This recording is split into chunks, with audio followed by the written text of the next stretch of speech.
High tears. நான் உங்க KR பேசுறேன். இப்பதான் வந்து காலையில நம்ம ஏசல் குரூப்ல வந்து நம்ம கிரண் வந்து ஃப்ரெண்டு ஃப்ரம் அவர் ஆந்திரா அவரு. கிரண் தமிரான்னு இந்த மாரி கொஞ்சம் நேத்து 2, 3 கால் யுவராஜோட கால் இதெல்லாம் மிஸ் பண்ணிட்டேன். மோகுட்ட மட்டும் தான் ஒரு வீடியோ கால் பேசினேன். அப்புறம் மத்தவங்கட்ட பேச முடியல. அப்புறம் நெறைய டெக்ஸ்ட் ஆஃப்லைன்ல இருக்கும்ல. ஒரு 4, 5 நாள் பார்க்க முடியல. கொஞ்சம் உடம்பு முடியாம இருந்துச்சு. அதனால கொஞ்சம் முதல்ல சொல்லல. ஒரு 2 நாள் விட்டுட்டேன். அப்புறம் ஏதாவது கால் மிஸ் பண்ணிட்டோம்னா, இவங்க ஏதாவது வந்து நம்ம இக்னோர் பண்றோம்ன்னு நெனச்சுருவாங்களோ, இல்ல அவங்க இம்பார்ட்டன்ட் இல்லைன்னு நெனச்சுருவாங்களோன்ட்டு அத விட்டுட்டு, அப்படி நெனச்சுருவாங்கன்ட்டு அப்புறம் நான் கொஞ்சம் உடம்பு சரியில்லப்பா நான் ரெடி ஆயிட்டு கூப்பிடுறேன்னு போட்டுட்டேன். அப்புறம் அது அப்படியே கன்டின்யூ ஆயிட்டே இருந்துச்சு டியர்ஸ். முதல்ல வந்து பாடி பெயின், முதல்ல ஃபீவர் ஸ்டார்ட் ஆச்சு. அப்புறம் பாடி பெயின் வந்தது. 2வது நாள் பாடி பெயின் கூட சேர்ந்துக்குச்சு. அதுக்கப்புறம் பார்த்தீங்கன்னா, என்ன நடந்தது? ஆ மறுபடியும் வந்து வந்துச்சு 3வது நாளு. இதெல்லாமே தொடர்ந்து பாடி பெயின் ஷிவரிங் வந்துருச்சு அடுத்தது. பாடி பெயினுக்கு அப்புறம் ஷிவரிங் வந்துச்சு. அப்புறம் காஃப் ஜாயின் பண்ணிக்கிச்சு. அப்புறம் கோல்டு சளி பிடிச்சது. அதுக்கப்புறம் பார்த்தீங்கன்னா, 2 நாளா தலைவலியும் இருக்குது. சாயந்திரம் ஆனா ரொம்ப அதிகமா வந்துருது. இப்படியே ஒரு 5 நாள் இதான் ஃபர்ஸ்ட் டைம் வந்து கோவிடுக்கு அப்புறம் ஒரு 5 நாளு இதே மாரி இருந்தது. ரொம்ப கஷ்டமாச்சு. இன்னைக்கு கொஞ்சம் பெட்டரா இருக்கிறேன். அப்புறம் இந்த மாத்திரை, மருந்து இந்த மாரி ஏதாவது சாப்பிட்டுட்டு அப்படியே இருந்தேன். ஹாஸ்பிட்டல் போகல. இன்னைக்கு ஒரு நாள் பார்த்துட்டு நாளைக்கு போலாம் அப்படின்ட்டு இருந்தேன். உங்களுக்கு தான் தெரியும்ல, ஜென்ரலா நான் போக மாட்டேன் ஹாஸ்பிட்டல்லாம். ரொம்ப ரேரா தான் ஹாஸ்பிட்டலே போவேன். அம் 5 நாள் இப்படியே இருக்கனால, அப்புறம் நாளைக்கு பார்க்கலான்னாங்க. அதுக்குள்ள இன்னைக்கு ஏதாவது மருந்து கிருந்து குடிச்சு சரி பண்ணிரணும்னு பார்த்துட்டு இருக்கேன். அம் இந்த டாபிக் வந்து அது சொன்னோனே, அப்புறம் நம்ம மேல கன்சர்னா இருக்கிற ஒரு நண்பர் தான் வந்து இந்த மாரி வந்து நீங்க ஏசல் அலுமினிக்கெல்லாம் இப்போ லாஸ்ட் 1 வருஷமா ரொம்ப உடம்பு சரியில்லாம போகுதுன்னா, அடிக்கடி இந்த மாரி உடம்பு சரியில்லாம போயிருது. நீங்க நெறைய ஒர்க் பண்றீங்க. அந்த வேலைய விட்டுட்டு போய் தூங்குங்கப்பா, அப்படி இப்படின்னு மெசேஜ் ஆஃப்லைன்ல பண்ணியிருந்தாங்க. என்னோட நான் நல்லா இருக்கிறேன் அப்படின்னு சொல்லிட்டு, நான் ஏசல்ல இப்போ நான் ரெடி ஆயிட்டு இருக்கேன்னு போட்டத பார்த்துட்டு பண்ணியிருந்தாங்க. ஸோ அதுக்காக தான் வந்து ஒரு இங்கிலீஷ்ல ஒரு குயிக்கா ஒரு ஆடியோ நான் அனுப்பிச்சு விட்டேன். நீங்க வந்து பாருங்க அப்படின்னு கேளுங்க அப்படின்ட்டு. பட் அத வந்து அது ஒரு கன்டென்ட்டா இருந்துச்சு. இப்ப இருக்கிற இளைஞர்கள்லாம் யங்ஸ்டர்ஸ் எல்லாம் அம் அவங்ககிட்ட இத பத்தி பேசணும் அப்படிங்கிறக்கு ஒரு கன்டென்ட். என்னன்னா, நீங்க தான் பாருங்க குட்டீஸ். இப்போ அது சொன்னாங்க. இன்னொரு லீடு கூட வந்து ஏதோ கண்ணு பிரச்சனைன்னு ஹாஸ்பிட்டல் போனா தலைவலி அப்படின்லாம் போய் பார்த்தா, கடைசியில பார்த்தா தூக்கம் இல்லைன்னு சொல்றாங்க. அப்படி இப்படின்னு கம்ப்யூட்டர்ல ரொம்ப நேரம் ஒர்க் பண்றேன்னு சொல்றாங்க அப்படின்ட்டு. இப்ப இங்க எல்லாம் எப்படி கொண்டு வந்துடுறாங்கன்னா, ஆம் இந்த யங் ஏஜ் வந்து ரொம்ப கஷ்டப்பட்டு வேலை செய்றக்கு. நம்ம உடம்பு அப்படியெல்லாம் கிவ் அப் பண்ணிறாது. சரியா? உங்களுக்கு அந்த நம்பிக்கை வேணும் எப்பவுமே. நீங்க ரொம்ப வந்து ஹெல்த் கான்ஷியஸா இருந்து அப்படி இருந்தீங்கன்னா, நீங்க எங்கேயுமே போ முடியாது. உங்களுக்கு இம்யூனே இருக்காது. நீங்க லேப்ல இருக்கிற மாரி தான் இருக்கணும். இல்லையா? அதான் சொல்லியிருந்தேன். யுஎஸ்லேருந்து இந்தியா போனா உடம்பு சரியில்லாம போயிரும். இந்தியாவிலேருந்து யுஎஸ் வந்தா உடம்பு சரியில்லாம போயிரும். ஆம் இங்கிருந்து வேற கண்ட்ரி போனா, எங்க போனாலும் யூரோப் போனாலும், யுகே போனாலும் அதெல்லாம் தான் சொல்லியிருந்தேன். அது ப எங்க போனாலும் உடம்பு சப்போர்ட் பண்ற அளவுக்கு இருக்கணும் நம்ம. சரியா? அத பார்த்துக்குங்க. அப்புறம் சின்ன வயசுலலாம் எதுக்குப்பா நீங்க ஹெல்த்த பத்திலாம் ரொம்ப கவலைப்படுறீங்க? இல்லையா? இருக்க போற ஷார்ட் டைம். ஆனா வந்து நீங்க ரொம்ப நாளைக்கு வந்து நல்லா இருக்கணும்னா, முதல்ல அந்த சின்ன வயசுல கெட்ட பழக்கத்த விட்டு போட்டு நல்லா படிக்கணும். நல்லா படிக்கணும். அது ஒரு நேர்மையான முறையில வந்து அதெல்லாம் பண்ணணும். கரெக்ட்டா? ஷார்ட்கட்டுக்குள்ளலாம் நீங்க போக்கூடாது. ஷார்ட்கட்ல போயிட்டு, இப்போ வந்து ஒரு நேர்மை இல்ல அப்படிங்கிறதுனால, சினிமால மட்டும் ஒரு ஹீரோ வந்து நேர்மையா இருந்தா வந்து நீங்கலாம் அவ்ளோ அழுகுறீங்க, அவ்ளோ எமோஷன் ஆகுறீங்க. அ அவ்ளோ தூரம் வந்து சபாஷ்ன்னு சொல்றீங்க, கிளாப் பண்றீங்க. நான் ஒரு கொஸ்டின் உங்கள எல்லாம் கேட்கிறேன். எனக்கு வந்து இந்த ஏசல் அலுமினியலாம் ஒண்ணும் தேவையே இல்ல. சரியா? இதெல்லாம் என் வாழ்க்கைய எங்கேயும் இம்ப்ரூவ்லாம் பண்ணல. இது என் வாழ்க்கைய நாசம் பண்ணுச்சு. சரியா? என் ஒய்ஃப்ட்ட இன்னைக்கு காலையில கூட சொன்னேன். "இந்த உலகத்திலேயே இருக்கிற புள்ளைகள்லயே ரொம்ப கஷ்டப்படுற பொண்ணு நீ தான்" அப்படின்னு சொன்னோனே, சிரிச்சாப்படி. "என்ன திடீர்னு இப்படி சொல்றீங்க?" அப்படின்னு கேட்டி, "நான் தானே வந்து சமுதாயத்துக்கு வேலை செய்றேன். வேற எவன் வந்து வேலை செய்றான் அந்த மாரி? அப்ப அதனால நீ தானே ரொம்ப கஷ்டப்பட்ட ஒரு அம்மாவா இருப்ப, கஷ்டப்பட்ட பொண்டாட்டியா இருப்ப" அப்படின்னு. நம்ம நேர்மையா இருந்து எல்லாம் பண்ணியிருக்கிறோம். இல்லாட்டி இத்தன பேத்துக்கு இத்தன பெனிஃபிட்லாம் கிடைச்சிருக்காதுல்ல. பட் நீங்க எங்கேயாவது வெளியில செலிப்ரேட் பண்ணியிருக்கிறீங்களா? சொல்லுங்க. மனசாட்சி தொட்டு சொல்லுங்க. அப்படிங்கும்போது, நம்ம யாருமே நல்லவங்க இல்லையல்ல டியர்ஸ். அத அக்செப்ட் பண்ணிக்கணும்ல. நீங்க வந்து உங்க கண்ணு முன்னாடி இருந்தா நீங்க எதுவும் பெருசா அத பண்ண மாட்டீங்க. உங்களுக்கு தெரியாத இடத்துல ஒரு மாயையில காமிச்சாங்கன்னா, அத பார்த்து உருகுவீங்க. கரெக்ட்டா? அப்ப தப்பு உங்க மேல தான் இருக்குது. அப்ப சொசைட்டில வந்து நல்லவங்களா அப்படி யாரும் வரமாட்டாங்க. நீங்க நல்லவங்கன்னா என்னங்க டெஃபினிஷன் சொல்றீங்கன்னா, நேர்மையா படிங்க. கஷ்டப்பட்டு படிங்கப்பா. இப்போ நான்லாம் படிக்கும்போது வந்து பார்த்தீங்கன்னா, நான் எனக்கெல்லாம் வந்து ஒவ்வொரு ஸ்டேஜ்லயும் வந்து இப்போ 10த்தோட ஸ்கூல் விட்டு 8த்ல நிறுத்துறேன்னு சொன்னாங்க. அப்புறம் 10த்ல நிறுத்துறேன்னு சொன்னாங்க. அப்புறம் +2ல நிறுத்துறேன்னு சொன்னாங்க. காலேஜ் 3 மாசம் கழிச்சு தான் போனேன். எம்சிஏ மறுபடியும் 2 மாசம் கழிச்சு தான் போய் எல்லாரும் ஜாயின் பண்ணதுக்கப்புறம் இந்த மாரி நெறைய நடந்தது. ஆனா எல்லா டைம்லயும் பணத்த கட்டுறாங்கன்னு ஒரு 75, 80% நம்ம படிச்சிரலாம்ல்ல. இல்லையா? எங்க காலத்துலலாம் பெரிய டியூஷன் கிடையாது. எங்க காலத்துல உங்க அளவுக்குலாம் சென்டம்லாம் பெருசா அப்படிலாம் அவ்வளோ பேர்லாம் வாங்க முடியாது. 1, 2 தான் வாங்குவாங்க. அப்படித்தான் இருந்தது. இப்ப தான் எல்லாத்துக்கும் டியூஷன், எல்லாத்துக்கும் ட்ரெய்னிங்கு. 10த் சிலபஸ் 9த்ல படிக்கிறது, +2 சிலபஸ் 11த்ல படிக்கிறது. இந்த மாரி எல்லாமே ஷார்ட்கட். இது எல்லாமே ஷார்ட்கட் தானே! எதுக்கு இதெல்லாம் பண்ணணும்? இது பண்ற அத்தனையும் தப்புன்னு தான் சொல்றேன். ஸ்கூலும் சரி, காலேஜ் எல்லாரும் பண்றவங்க பூரா தப்பு தானே! எதுக்கு 10த் சிலபஸ 9த்ல எடுக்குறீங்க நீங்க? நீங்க தான் வந்து கெடுக்கிறது ஃபர்ஸ்ட்டு. இல்லையா? அப்போ ஒரு ஒரு ஒரு டீசென்ட்டான மார்க் இருந்ததுனால தான் வந்து, என்னால படிக்க முடில. ஓரளவுக்கு எல்லா பக்கம் 70க்கு மேல, 75க்கு மேல, 75% மேல எல்லா டிசிஎஸ்லாம் வேலைக்கு போம்போது அந்த காலத்துல, எல்லாத்துலயும் ஃபர்ஸ்ட் கிளாஸ் கேட்பாங்க. 10த், 12த் யாரோ ஒருத்தர் வந்து ஒரு செகண்ட் கிளாஸ் இருந்தா கிடைக்காது. நான் பழைய இதுக்கு முன்னாடி இந்த வீடியோலாம் பேசியிருக்கேன்.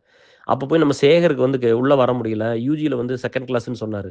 ஏதோ உடம்பு சரியில்லாம எப்படியோ விட்டுட்டேன் மச்சி. ஆனா எனக்கு பாருங்க மத்தெல்லாம் ஓரளவுக்கு 12தோ, யுஜி ஏதோ ஒண்ணுல வந்து செகண்ட் கிளாஸ். அவருக்காக வொர்க் பண்ணி, அவருக்காக டிசிஎஸ்ல ஒரு குரூப்ப சேர்த்தி, எல்லாத்துட்ட சைன் வாங்கி, அந்த பல்ஸ்ல சப்மிட் பண்ணி, இந்த மாரி ஏகப்பட்ட வேலை பண்ணாரு. எவ்ளோ ஹவர்ஸ் ஆஃப் எஃபோர்ட், எவ்ளோ ஃபாலோ அப், எவ்ளோ பிரசன்டேஷன் இதெல்லாம் பண்ணி, அ ஓகே எக்ஸ்பீரியன்ஸ் வந்ததுக்கப்புறம் ஒரு எக்செப்ஷன் குடுக்கலாம். If they have too good skill set, நல்ல ஒரு டிமாண்டிங் ஸ்கில் செட் இருந்து, இப்ப அவங்க வந்து ஒரு அ எக்ஸ்பீரியன்ஸ் ஆனதுக்கப்புறம் நம்ம வந்து ஏதோ ஒரு இதுல 60% இல்லைன்னா, ஃபர்ஸ்ட் கிளாஸ் இல்லாட்டி கூட நம்ம எடுக்கலான்னு சொல்லி அத கொண்டு வந்தோம். அதெல்லாம் நம்ம வொர்க் பண்ணணும்னு அவசியம் கிடையாதுல்ல. இப்ப உண்மையான ஒரு நண்பன நேசிச்சா நீங்க இந்த மாரி ஒரு பாலிசி சேஞ்ச்ல பண்ணணும். இதுக்கு தானே நீங்கலாம் வொர்க் பண்ணணும். இல்லையா? அத பண்றதே கிடையாது டியர்ஸ். அப்புறம் படிக்கிற காலத்துல பார்த்தீங்கன்னா, சரி இப்ப ஹானஸ்ட்டா சொல்லுங்க. அலுமினி எஸ்எல்னு ஒண்ணு ஆரம்பிச்சாச்சு. உங்க கண்ணு முன்னாடி தெரியும். எவ்வளோ பேத்துக்கு என்னென்ன பண்ணியிருக்குன்னு தெரியும். எங்கேயாவது அத பத்தி போய் நல்லா பேசியிருப்பீங்களா? அப்ப நீங்க யாருமே நல்லவங்க இல்லைன்னு ஒத்துக்கணும்ல டிஎஸ். இந்த இந்த இந்த விஷயத்துல நீங்க யாருமே நல்லது பண்ணலையல்ல? நீங்க பண்ணுவீங்களா நான் பண்ற வேலைய? சொல்லுங்க. நேர்மையா கேளு. இப்ப என்ன பொறுத்தளவுக்கு ஒண்ணு தான். இப்ப ஒரு போலீஸ்காரன் வந்து ம் ஒரு ஒரு நல்ல விஷயத்த ரோட்ல பண்ணிட்டாரு அப்டின்னா, நான் ஃபர்ஸ்ட்டு யோசிப்பேன். இப்ப நான் போலீஸா இருந்தா அந்த இடத்துல பண்ணுவேனா அத? இல்ல இப்ப நம்மளால சாதாரண மனுஷனா இதுல பாதி பண்ண முடியலன்னு வச்சுக்கோயேன். ஒரு சல்யூட் அவருக்கு போய், "சார் உண்மையாலுமேங்க சார்." அதுதானப்பா மனிதாபிமானம். அத பார்த்தோனே தான் நம்மளுக்கு அப்டியே புல்லு அப்டியே சிலிர்த்துரும் அப்டியே. ஒரு மனுஷனுக்கு நீங்க எதைப்பா குடுக்கணும்? ஒரு அன்பும், அரவணைப்பையும் தானே குடுக்கணும். சப்பாஸ் அப்டின்னு தானே சொல்லணும். இல்லையா?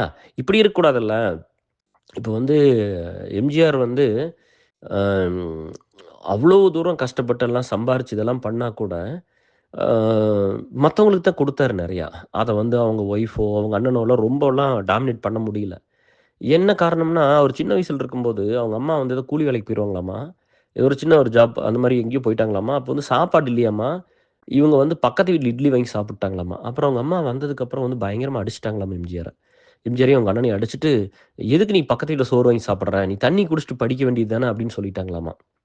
She is very hard mother, tough mother. பயங்கர ஸ்ட்ரிக்ட்டான லேடி. ஆனா எம்ஜிஆர் மாரி ஒரு அம்மாவ நேசிச்ச அந்த அம்மா வந்து எம்ஜிஆருக்கு எதுவுமே குடுக்கல. எதுவுமே பண்ணல. ஒரு நல்ல படிப்பு குடுக்கல, நல்ல வாழ்க்கைய குடுக்கல, பொறந்த நாட்ல இருக்க முடியல, பொறந்த ஸ்டேட்ல இருக்க வளர்ந்த அப்பா இருந்த ஸ்டேட்ல இருக்க முடியல. எங்கேயுமே இருக்க முடியல. இல்லையா? ஸ்ரீலங்கால பொறந்தா கூட கேரளால இருந்தாங்க. பட் தமிழ்நாட்டுல கும்பகோணத்துல வந்து இப்படி தானே இருந்தாங்க. இல்லையா? அ அவ அவ அந்த மாரி இருந்தா கூட, அவங்க அம்மாவ தான் அவரு பெருசா பார்த்தாரு. அதுதான் தாய் பாசம். என்ன பெத்ததுன்னு சொல்லி அந்த ஆள் அப்படி இருந்தாரு. எம்ஜிஆர் அப்படி இருந்தார். இல்லையா?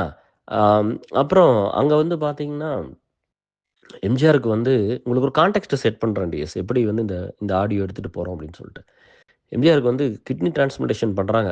83, 84லயோ பண்றாங்க இல்லையா? 87ல இறந்து போயிட்டாரு. அப்போ ம், இறக்கும்போது நான்லாம் ஒரு 7 வயசு பையன். அப்போ அம் அந்த காலத்தில இன்னைக்கு வந்து எவ்வளோ ஒரு ஹார்ட் சர்ஜரி ஹார்ட் டிரான்ஸ்பிளான்ட் பண்றது, லங்ஸ், லிவர்லாம் பண்றது எவ்வளோ ஒரு கிரிட்டிக்கல், இல்ல பிரெயின் சர்ஜரி பண்றது எவ்வளோ ஒரு கிரிட்டிக்கலோ, அந்த மாரி அந்த காலத்தில கிட்னி டிரான்ஸ்பிளான்டேஷனே ரொம்ப கிரிட்டிக்கல் தான். ஏன்னா, அன்னைக்கெல்லாம் மக்கள் இவ்வளோ நோய்வாய்ப்பட்டு இப்படிலாம் சாக மாட்டாங்க. இத்தன சர்ஜரிஸ் கிடையாது. அதனால ஃபர்ஸ்ட்டு கத்தி வச்சு கிட்னி டிரான்ஸ்பிளான்ட் பண்ணாங்க. அதுவே ரொம்ப பெருசா தான் இருந்தது. இல்லையா? அ அந்த அது ரொம்ப கிரிட்டிக்கல் சர்ஜரி. அ அ அதாவது 83, 84ல. சரிங்களா? ஸோ, அம் அப்படி இருக்கும்போது எம்ஜிஆரோட அண்ணன் பசங்க, அ அண்ணனோட அண்ணன் பசங்க, அவங்க மருமகளோ, மகளோப்பா. அண்ணனோட மருமகளோ, மகளோ யாரோ ஒருத்தர் தான். 4 பேரு யுஎஸ் வந்து புருக்லின் ஹாஸ்பிட்டல் வந்து இங்க செக் பண்ணி 2 பேத்துக்கு ஒருத்தருக்கு 100% மேட்ச் ஆச்சாமா ஒரு லேடிக்கு. இன்னொருத்தருக்கு வந்து 5% கம்மியா இருந்துச்சாமா. அதாவது எம்ஜிஆரோட அண்ணன் பையனுக்கு வந்து 5%, அவங்க அண்ணன் பொண்ணுக்கோ, மருமகளுக்கோ வந்து 100% மேட்ச் ஆயிருக்குது. அந்த அம்மா குடுத்துருக்குதுப்பா கிட்னிய. அந்த காலத்துல. குடுத்து போட்டு சொல்லாம வந்துட்டாங்க. அப்புறம் எம்ஜிஆர் வந்து இந்தியா வந்ததுக்கப்புறம், தமிழ்நாடு வந்ததுக்கப்புறம் பண்ருட்டி ராமச்சந்திரன் ஐயா மூலமா தான் தெரிய வந்திருக்குது. அப்புறம் அவங்களலாம் கூப்பிட்டு அழுதாராமா. "நீ எதுக்கு குடுத்த சின்ன வயசுல? இப்படி பண்ணிட்டீயல்ல" அப்படின்னு. எம்ஜிஆருக்கா கிட்னி குடுத்து காப்பாத்துன அந்த குடும்பத்துக்கெல்லாம் அந்த ஏடிஎம்கே என்ன பண்ணியிருக்குன்னு யோசிச்சு பாருங்க. பண்ணணும், நெறைய பண்ணணும். இதெல்லாம் ஒரு ரெக்வெஸ்ட்டா வைக்கிறோம். சரியா? அது எந்த கட்சியா இருந்தாலும் சரி, அவங்கலாம் அவங்க அவங்க இன்னும் அவங்கள நல்லா பார்த்துக்கணும்னு சொல்றேன்ப்பா. அவங்க ஆக்சுவலா பண்ணலாம், நம்மளுக்கு தெரியாது. பட் நீங்க பண்ணணும்னு சொல்றேன். சரியா? எந்த கட்சியா இருந்தாலும் சரி. ஏன்னா அவங்க வந்து அதுக்கு அந்த உழைப்ப போட்டு அவங்க உயிர குடுத்து அத பண்ணியிருக்காங்கல்ல. இப்ப அவரோட ஃபேம் தானே இன்னுமே வச்சு நம்ம ஓட்டிட்டு இருக்கிறோம் இல்லையா? அவருக்கு ஒரு வோட் பேங்க் இருக்குல்ல. ஸோ, அதனால அந்த கட்சி வந்து அவங்களுக்கெல்லாம் பண்ணணும் அப்படிங்கிறது. இந்த யங்ஸ்டர்ஸ் எல்லாம் வந்து நம்மளுக்கு இந்த படிப்புங்கிறது வந்து இப்ப இதையெல்லாம் பார்க்கும்போது யோசிக்கணும்லப்பா. நீங்க ஏன் வந்து ஹார்ட் ஒர்க் பண்றதுக்கு ஏன் பயப்படுறீங்க? ஒரு நேர்மையான முறையில வந்து படிக்கணும். ஒரு நேர்மையான முறையில வந்து அ ஒரு ஒரு வேலைக்கு போகணும். அங்கிருந்து எல்லாத்துக்குமே தெரியுமல்ல. நல்லா படிச்சா வேலை கிடைக்கும். இன் இன் நான் எங்க காலத்துலலாம் வந்து இந்த மாரிலாம் இல்ல டிஎஸ். இவ்வளவெல்லாம் எனக்கெல்லாம் இன்டர்நெட் ஃப்ரீயா இல்லைங்க. நாங்கலாம் புக் வாங்கி படிச்சுட்டு உள்ளவனுங்க. எவ்வளோ புக் படிக்கணும் தெரியுமா? ரூம் பூரா புக்கா இருக்கும். நானு அ அவர் பேரு சத்தியமங்கலத்துலருந்து ஒருத்தர் வருவாருப்பா. அவரு ஏதோ ஆன் அண்ட் ஆஃப் ஏஎஸ்எல் அப்பப்ப எத்தனையோ வருஷம் கழிச்சு வந்தாரு. அப்புறம் திரும்ப ஆள காணோம். அவரு பேரு டக்குன்னு வரமாட்டேங்குது. ஸோ அவருக்கு கல்யாணம் 2 பொண்ணு.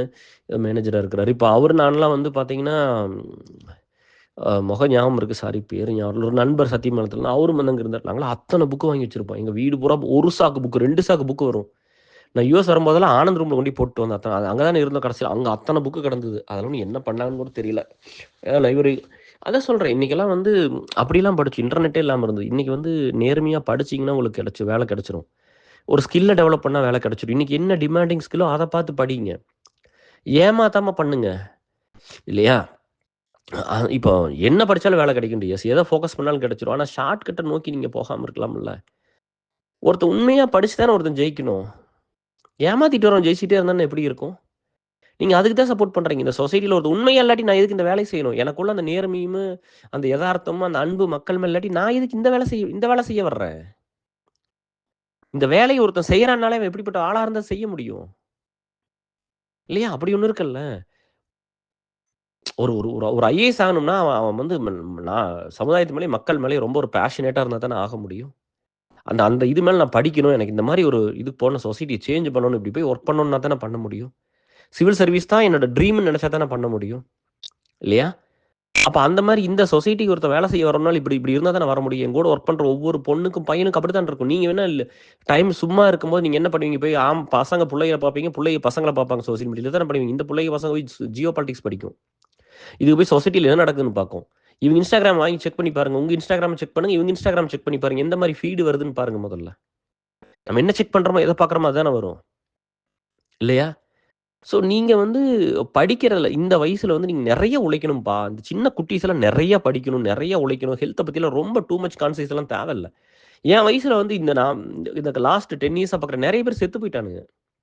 எங்கூட படிச்ச பசங்க புள்ளைங்க கொஞ்சம் பேர் செத்து போயிட்டாங்கப்பா இப்பவே. எனக்கு 42 முடிஞ்சு 45 நடக்குது. பட் இப்பயே இறந்து போயாச்சு. இப்ப இல்ல இந்த 10 வருஷமா நான் பார்க்குறேன். நான் 35ல இருந்து ஆரம்பிச்சோம்ப்பா. இதுவரைக்கும் வந்து கொஞ்சம் பேர் செத்து போயிட்டாங்க ஆல்ரெடி. அப்ப கடவுள் நம்மள நல்லா தானே வச்சிருக்காரு. எங்க அப்பா இன்னும் உயிரோட தான் இருக்காரு. 67, 68 வயசு இருக்குன்னு விவசாயம் பார்த்துட்டு உட்காந்து காட்டுக்குள்ள சுத்திட்டு இருக்காரு. அது எலும்பு மட்டும் கழுத்துல உடையாம இருந்தா, இன்னும் நல்லா தான் இருந்திருப்பாங்க. பீடி நெறைய குடிக்கிறாங்க. அதனால நிறுத்த முடியல. சொல்லி சொல்லி பார்த்துட்டேன். பட் அந்த மாரி போயிட்டு இருக்கு. சரியா? But still he is active. அதனால இந்த வயசு வந்து சின்ன வயசு வந்து உங்கள உங்கள ட்விஸ்ட் பண்றது எப்படி தெரியுமா? ஒரு ஒரு ஒரு ஒரு நியாயமான ஒரு கொஸ்டின் இருக்கட்டுப்பா. எல்லாத்தையும் அதாவது ஒரு வலிய ஒரு ஒரு வலிய நீ தாங்கி தான் ஆகணும். ஒரு ஸ்ட்ரெஸ் எடுத்து தான் ஆகணும். அது உன்ன உடைச்சிராது. உன்ன கஷ்டப்படுத்தும். உன்ன அழுக வைக்கும். அவ்வளோதான் பண்ணும். இப்ப வந்து ஒரு ஒரு பெயினோட ஒரு வேலைய செய்யணும். ஒரு ஒரு ஒரு ஸ்ட்ரெஸ்ஸோட வேலை செய்யணும். அதெல்லாம் ஒரு ஒரு சிச்சுவேஷன் உன்ன பண்ணிரும். அதெல்லாம் பழகினா தான் உன்னால அடுத்து வாழ்க்கையில பெரிய பிரச்சனையெல்லாம் ஹேண்டில் பண்ண முடியும். இல்லையா? நம்ம எப்ப பார்த்தாலும் நான் நல்லவன் நல்லவனுக்கு நீங்க டெஃபினிஷன் சொல்லுங்களேன். உங்களோட படிச்சுட்டு வந்த பசங்கள திரும்பி பார்க்க மாட்டீங்க. உங்களோட ஸ்டேட்டஸ்ல இருக்கிற பசங்களோட தான் ஃப்ரெண்ட்ஷிப் வச்சிருப்பீங்க. கஷ்டப்படுறான்னு சொன்னா உனக்கு ஒரு 10, 5 பணத்த குடுத்துற மாட்டீங்க. ஒரு மாசம் நீ ஊர் சுத்தாம இருங்களேன். இப்ப பெரிய பணக்கார வீட்டு பசங்களுக்கெல்லாம் சொல்றேன். நீங்க அத குடுத்துருவீங்களா வச்சுக்கிட்டு? இந்த பப்புக்கு, பார்ட்டிக்கெல்லாம் போய் இந்த தெஸ்கோத்தி இதெல்லாம் சொல்றீங்க இல்லையா? அத குடிச்சுட்டு ஆடுறீங்களா? அதுக்கெல்லாம் போகாம இருங்க. இல்லையா? அதெல்லாம் பண்ணாம இருக்கலாம்ல. அதெல்லாம் இல்லாதவங்களுக்கு குடுங்களேன். என் கூட படிச்சு ஏழ பாழையில எத்தனையோ பேர் வந்து கஷ்டப்பட்டு இருப்பாங்க. அந்த பசங்களுக்கு குடுத்து அவங்கள வாழ்க்கையில முன்னுக்கு கொண்டு வாங்க. அப்படி எத்தன பேர் பண்ணியிருக்கீங்க? இல்ல இந்த யங்கர் ஜெனரேஷன தான் பார்த்து கேட்கிறேன். நீங்கலாம் சினிமால வந்து உங்க ஹீரோ வந்து ஏழையா இருப்பாரு. ஹீரோயின் பெரிய கோடீஸ்வரன் வீட்டு பொண்ணா இருக்கும். பஞ்ச் டயலாக் பேசிட்டு போய் லவ் பண்ணிட்டு, சண்ட போட்டு அடிச்சு, அ அதெல்லாம் பண்ணி 1000 பேர்த்த வெட்டி, 2000 பேர்த்த குத்தி, இல்லையா? கார தூக்கி போட்டு, பைக்க தூக்கி போட்டு, ட்ரெயின்ல இருந்து ஜம்ப் பண்ணி, ஹெலிகாப்டர்ல இருந்து ஜம்ப் பண்ணி, இதெல்லாம் பண்ணி ஒரு ஒரு அதாவது ஒண்ணு இல்லாதத வந்து கிரியேட் ஒரு ஒரு எதுவுமே ட்ரூவா இல்லாத ஃபேக்கா கிரியேட் பண்ணி, அத வந்து நான் ஹீரோ அப்படின்னு வச்சுட்டு பண்ணுவாங்க. அத பூரா சப்போர்ட் பண்ணி, எஸ் தலைவர், அவரு தான் எங்க ஆளுன்னு அவரோட ஃபேன் அதுக்காக எமோஷன் ஆயி அழுகுற முட்டாள் கூட்டம் தானே நம்மல்லாம். இதெல்லாம் மனித தர்மத்தையே அழிச்சு போடும். புரியுதா? ஒருத்தன் இந்த சொசைட்டிக்காக நியாயமா விட்டு குடுத்துட்டு வாழ்ந்திருப்பான். அவன் ஒரு அண்ணனா இருப்பான். அவன் தங்கச்சிக்காக எல்லாத்தையுமே குடுத்துருப்பாப்படி. இல்லையா? ஒரு தங்கச்சியா இருக்கும். அண்ணன் நல்லா இருக்கட்டும்னு எல்லாத்தையும் விட்டிருந்திருக்கும். ஒரு நண்பனா இருப்பான். அவன் ஃப்ரெண்ட் நல்லா இருக்கும்னு சொல்லி அவன் ஒரு தியாகத்த பண்ணியிருப்பான். அத அவன் வாழ்க்கையவே மாத்தி ரொம்ப கஷ்டத்துக்கு ஆளாக்கியிருக்கும். கடைசி வரைக்கும் அந்த கஷ்டத்துலருந்து மீள முடியாமயே செத்து போயிருப்பாப்படி. இதெல்லாம் நம்ம பேசக்கூட மாட்டோம். இது நம்ம கண்லயே தெரியாது. உங்க கண்லயே தெரியாது. பொறை ஓடி போய் கிடக்குது. இந்த கெட்டத பூரா பார்த்து, பார்த்து ஊறிப்போன கண்ணுலயும், மனசுலயும், மூளையிலயும் எப்படி நல்லதெல்லாம் வந்து சேரும் உங்களுக்கு? அப்ப வந்து வொர்க் பண்ணக்கூடாது, ஹார்ட் வொர்க் பண்ணக்கூடாது, ஹெல்த்த பார்த்துக்கணும், இத பண்ணிக்கணும். உங்க சின்ன வயசுல எதுக்குப்பா ஹெல்த்த பார்த்துக்கணும்? ஹெல்த் எல்லாம் நல்லா தான் இருக்கும். சரியா? இங்க யாருமே புத்தன், இயேசு, காந்தி எல்லாம் கிடையாது இங்க. சரியா? இங்க யாருமே அப்படியெல்லாம் கிடையாது. இங்க எல்லாருமே வந்து சுயநலவாதிகள் தான். எல்லாருமே நீங்க எத்தன பேர் வந்து அலுமினி ஏசலுக்கு இந்த மாரி ட்ரஸ்ட்க்குலாம் வேலை செய்றீங்க? சொல்லுங்க. எத்தன பேர் வீக்கெண்ட் ஆனா ரத்தம் குடுக்க போயிருவீங்க? எத்தன பேர் வீக்கெண்ட் ஆனா வேற ஒருத்தர் பிரச்சனைக்கு போயிருவீங்க? எல்லாம் சுகவாசிகளா உங்க உங்க உங்க சந்தோஷத்துக்காக வாழ்ற ஒரு அற்ப மனுசங்க தானே. அப்புறம் ஏன் உங்களுக்கு ஹெல்த் சரியில்லாம போகுது? இல்ல நீங்க வேற யாருக்காவது ஒண்ணு பண்ணி கூட ஹெல்த் சரியில்லாம போச்சுன்னா கூட சொல்லலாம். அது எவ்வளோ கஷ்டமா இருக்கு இதெல்லாம் பார்க்கும்போது. இந்த யங் பிளட்ங்கிறது எவ்வளோ நல்லது நாட்ல. எவ்வளோ தேவ. நீங்க வந்து இந்த மாரிலாம் போய் சினிமாவெல்லாம் செலிப்ரேட் பண்றதுனால, இந்த மா எ அ இப்படியெல்லாம் பண்றதுனால தான் பெரிய பெரிய டைரக்டர்லாம் கதைய திருடிர்றாங்கப்பா. அவன் பெரிய டைரக்டர் ஆயிட்டான்னா கம்முனு இருக்க வேண்டியது தானே. ஒரு தடவ சம்பாரிச்சுட்டு சரி நீ என்னதான் பெருசாயிருவ? பெரிய டைரக்டர். எதுக்கு நீ நம்பர் 1 ஆகணும்னு நான் கேட்கிறேன். இன்னைக்கு நம்பர் 1 ஆன நடிகருக்கு இருக்கிற பேரு, விஜயகாந்துக்கு இருக்கிற பேரு அதுக்கு இருக்கா? நான்லாம் ரஜினிகாந்தோட பயங்கரமான ஒரு வெறியன், பயங்கரமான ஒரு ரசிகன். நான்லாம் வந்து ஃபாஸ்டிங் இருந்திருக்கிறேன். அதெல்லாம் வெளிய சொல்றதில்ல. நீங்கலாம் பழகிக்குவீங்க என்னமோன்னு ஓட்டு. நானும் சுந்தரேசன்லாம் ஸ்கூல்ல படிக்கும்போதே போய் எஜமான் படம்லாம் எல்லாமே தியேட்டர்ல பார்த்துருக்கிறோம். காலேஜ் வந்ததுக்கப்புறம் சுரேஷோட எல்லாமே போய் பார்த்துருக்கிறேன். எப்பவுமே ஃபர்ஸ்ட் டே, ஃபர்ஸ்ட் ஷோ அப்படிதான் பார்த்துருக்கிறேன். நாங்கலாம் நெறைய பண்ணியிருக்கிறோம் அவருக்கெல்லாம். அப்போ ஒரு ஸ்டேஜ்ல வந்து நம்ம இந்த சொசைட்டிக்குள்ள வந்து நான் அப்படியே வந்து வொர்க் பண்ணி வர அது அப்படியே உடையுது. நான் பார்த்து பிரமிச்சு போன சினிமால பார்த்த பிம்பமும், ரியல் லைஃப்ல இருக்கிறதும் அப்படியே வேறையா இருக்குதேன்னு எனக்கு அப்படியே தூக்கி வாரி போட்டுருச்சு. அப்புறம் அப்படியே அப்ப வந்து என்னன்னா, ஏசல்ல வந்து நம்ம சுவாமி அண்ணாமலை அவர் வந்து தமிழ் மன்ற பிரசிடென்ட்டா இருந்தார் அட்லாண்டால. அவர் ஒரு டைம் வந்து நான் ரஜினி பத்தி வந்து ஏசல் எழுதும்போது, இனிமேல் எழுதக்கூடாதுன்னு சொல்ட்டாரு. சண்டை வந்துருச்சு. அப்புறம் நான் பிரசிடென்ட் இல்லையா? அதனால அவர் வந்து கோச்சிட்டு வெளிய போயிட்டாரு. எனக்கு வந்து ரஜினி பத்தி வந்து எனக்கு அவ்வளோ எமோஷனு. அவர பத்தி ஏதாவது தப்பா சொன்னா எனக்கு கோவம் வந்துரும். தப்பா தப்பா சொல்லிக்கிட்டு இருந்தாங்க.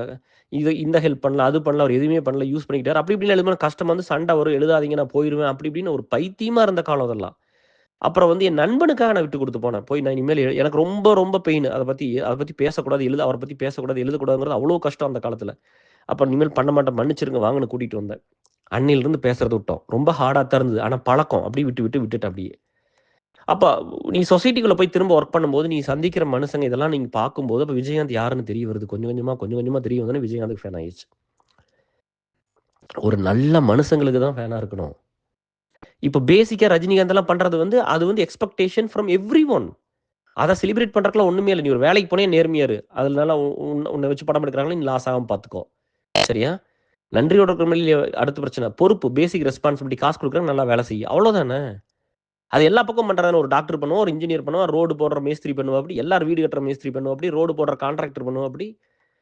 இல்லையா? எல்லாருமே அத பண்ணுவாங்கல்ல. அந்த நேர்மை இருக்கணும்ல. அது வந்து எதிர்பார்ப்பு தானே. அத வந்து ஒரு பெரிய ஒரு இதா எம்ஜிஆர் மாரி செலிப்ரேட் பண்ண வேண்டியது இல்லையல்ல. மக்களுக்கு என்ன மத்தவங்களுக்கு என்ன பண்ணாங்க? மத்தவங்க கஷ்டம் தெரியுதான்னு தானே பார்த்துருக்கணும். அப்ப நீங்க யங்ஸ்டர்ஸ்ல என்ன பண்றீங்க?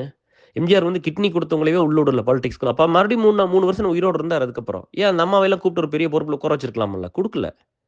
ஆனா நீங்களே இன்னைக்கு எத சப்போர்ட் பண்ணியிருக்கிறீங்க? குடும்ப அரசியலு. இல்லையா? இவ்வளோ உங்க ஹீரோஸ் எல்லாம் இத்தன கோடி வச்சிருக்கிற பொண்ண தான் கட்டிக்கிறாங்க. உங்களுக்கெல்லாம் கொஞ்சமாவது மனசாட்சி இருக்குதா? ஒரு சமுதாயத்த வந்து ரெப்ரசன்ட் பண்றவங்க எப்படி இருந்திருக்கணும்? சாதாரண நம்மள மாரி தானே அவங்க இருக்கணும். இல்லையா? சமுதாய மக்கள் பிரச்சனைய ரெப்ரசன்ட் பண்றவங்க ஒரு சினிமால அப்படின்னு நீங்க சினிமா ஹீரோ, ஃபேக் ஹீரோஸ்ன்னு வச்சுக்கங்க. நீங்க எங்க போய் தலைவரு, ஒரு உயிர குடுத்துருவேன், இந்த ஃபேன், அந்த ஃபேன் உங்களுக்கெல்லாம் அசிங்கமாவே இல்லையா இதெல்லாம் சொல்லிக்கிறக்கு? நீங்க முதல்ல இந்த ஃபேன்ஸ், கீன்ஸ்லாம் சொல்லாம சுத்துனீங்கன்னா தான் நல்ல ஆளுங்க வந்து நாட்டுக்கு சேருவாங்க. உடனே சொல்லாதீங்க எனக்கு இருக்கிறவங்க புடிக்கல, நாங்க என்ன பண்றோம்னா வருவாங்க. நீங்க நீங்க முதல்ல மாறுங்க. நீங்க மாறுனீங்கன்னா போதும் எல்லாமே மாறிடும். உங்கள ஒரு இடத்துல இருந்து இப்ப ஒரு இடத்துல உங்கள வந்து ஆட்டி வச்சுக்கிட்டே இருக்கிறாங்க. உங்கள ஒரு இடத்துல டைரக்ட் பண்றாங்க. உங்கள எப்படி எடுத்துட்டு போகணும்னு அவங்களுக்கு தெரியுது. ஆனா உங்களுக்கு புரிய மாட்டேங்குது. அந்த சிந்தனை இல்லையே. நம்ம ஹார்ட் ஒர்க் பண்ணா போதும் அவ்வளோதான். நம்ம ஹார்ட் ஒர்க் ஐயோ! ஸ்ட்ரெஸ் ஆயிறக்கூடாது என் பையன். ஐயோ! கஷ்டப்பட்டுறக்கூடாது. ஐயோ! நோகாம இருக்கணும், சொகுசா இருக்கணும், தூங்கணும், சாப்பிடணும், இப்படி இருக்கணும், அப்படி இருக்கணும் போட்டு சொகுசா சோம்பேறியாக்கி, அப்படி எத்தன பேர் செத்துருக்காங்க தெரியுமா? 25 வயசுல செத்தவங்க உங்களுக்கு லிஸ்ட் வேணுமா? நான் குடுக்கட்டா? ரொம்ப சொகுசா இருந்து நல்லா சாப்பிட்டு சாமியால மாரி சுத்துன எத்தன பசங்க செத்துருக்கானுங்க தெரியுமா? ஹார்ட் அட்டாக் வந்து. ஒரு கோழிய ஃபுல்லா சாப்பிடுற பையன்லாம் செத்துருக்கான். அப்படி அப்படி இருந்தா மட்டும் இந்த உயிர் வாழ்றதுக்கு நெறைய மெட்ரிக்ஸ் இருக்குது டிஎஸ். இந்த ஒண்ண மட்டும் வச்செல்லாம் சொல்லிற முடியாது. அதனால உழைக்கிறத நிறுத்தாதீங்க. நேர்மையான வழியில உழைங்க. ஹானஸ்ட்டா தான் இருக்கணும். சரியா? படிச்சு முடிச்சு வரைக்கும் வேலை கிடைக்கலன்னு ஒருத்தன் ஹெல்ப் பண்ணலாம். ஒரு வேலைய வாங்கி குடுக்கலாம். இல்ல உங்களுக்கு அவ்வளோ ஸ்கில் செட் இல்லாட்டி கூட நான் இப்ப என்ன மாரி ஒருத்தன் கூப்பிட்டு இன்னொருத்தர்ட்ட சொல்லி இந்த மாரி நம்ம தெரிஞ்ச பையன் தான், புள்ள தான். நீங்க ஹெல்ப் பண்ணுங்க. இந்த ஒரு வேலைய குடுங்க. அவன் பிக்கப் பண்ணிக்குவான்னு அவன கூப்பிட்டு, "டேய் உயிர குடுத்து வேலை செய்யணும். நீ எந்த தப்பு பண்ணிறாத. எனக்கு கெட்ட பேர் வந்துரும். நாளைக்கு இன்ன மாரி இன்னொரு புள்ளை பையன வந்து என்னால வாங்கி குடுக்க முடியாம போயிரும்." அப்படி சொல்லி அனுப்பிச்சு விடலாம். படிக்க சொல்லலாம். படிக்கிறதுக்கு பணம் இல்லாட்டி குடுக்கலாம். கோர்ஸ் படிக்கிறதுக்கு பணம் இல்லாட்டி குடுக்கலாம். இந்த மாரி ஏதாவது பண்ணலாம். ஆனா நீங்களே என்னப்பா பண்றீங்க? ஹார்ட் ஒர்க் பண்றதில்ல. அப்புறம் பார்த்தீங்கன்னா, எப்ப பார்த்தாலும் இப்படித்தான். ஆம், அந்த சின்ன வயசுல எத பத்தி கவலைப்படாதீங்க. உடம்பு சரியில்லாம எல்லாத்துக்கும் தான் போடும். சரியாயி வந்துரும். அது அது ஓகே. 2, 3 டேஸ், 5 டேஸ் அதிகபட்சம் அவ்வளோதான். நீங்க ஹார்ட் ஒர்க் பண்றத மட்டும் வாழ்க்கையில விட்டுறாதீங்கப்பா. நீங்க தானே அடுத்த அடுத்த சமுதாயமே நீங்க தானே. அடுத்த நெக்ஸ்ட் ஜெனரேஷனே நீங்க தானே. உங்க கையில தானே எல்லாமே இருக்குது. நீங்க வந்து உழைக்கிறதுக்கு வந்து பயப்படக்கூடாது. ஹானஸ்ட்டா இருங்கப்பா. இன்னைக்கு நம்பர் 1 இருந்த எம்ஜிஆர் இறந்து போயிட்டாரு. சரியா? இப்ப என்னத்த அவரு சாதிச்சுட்டாரு சொல்லுங்க.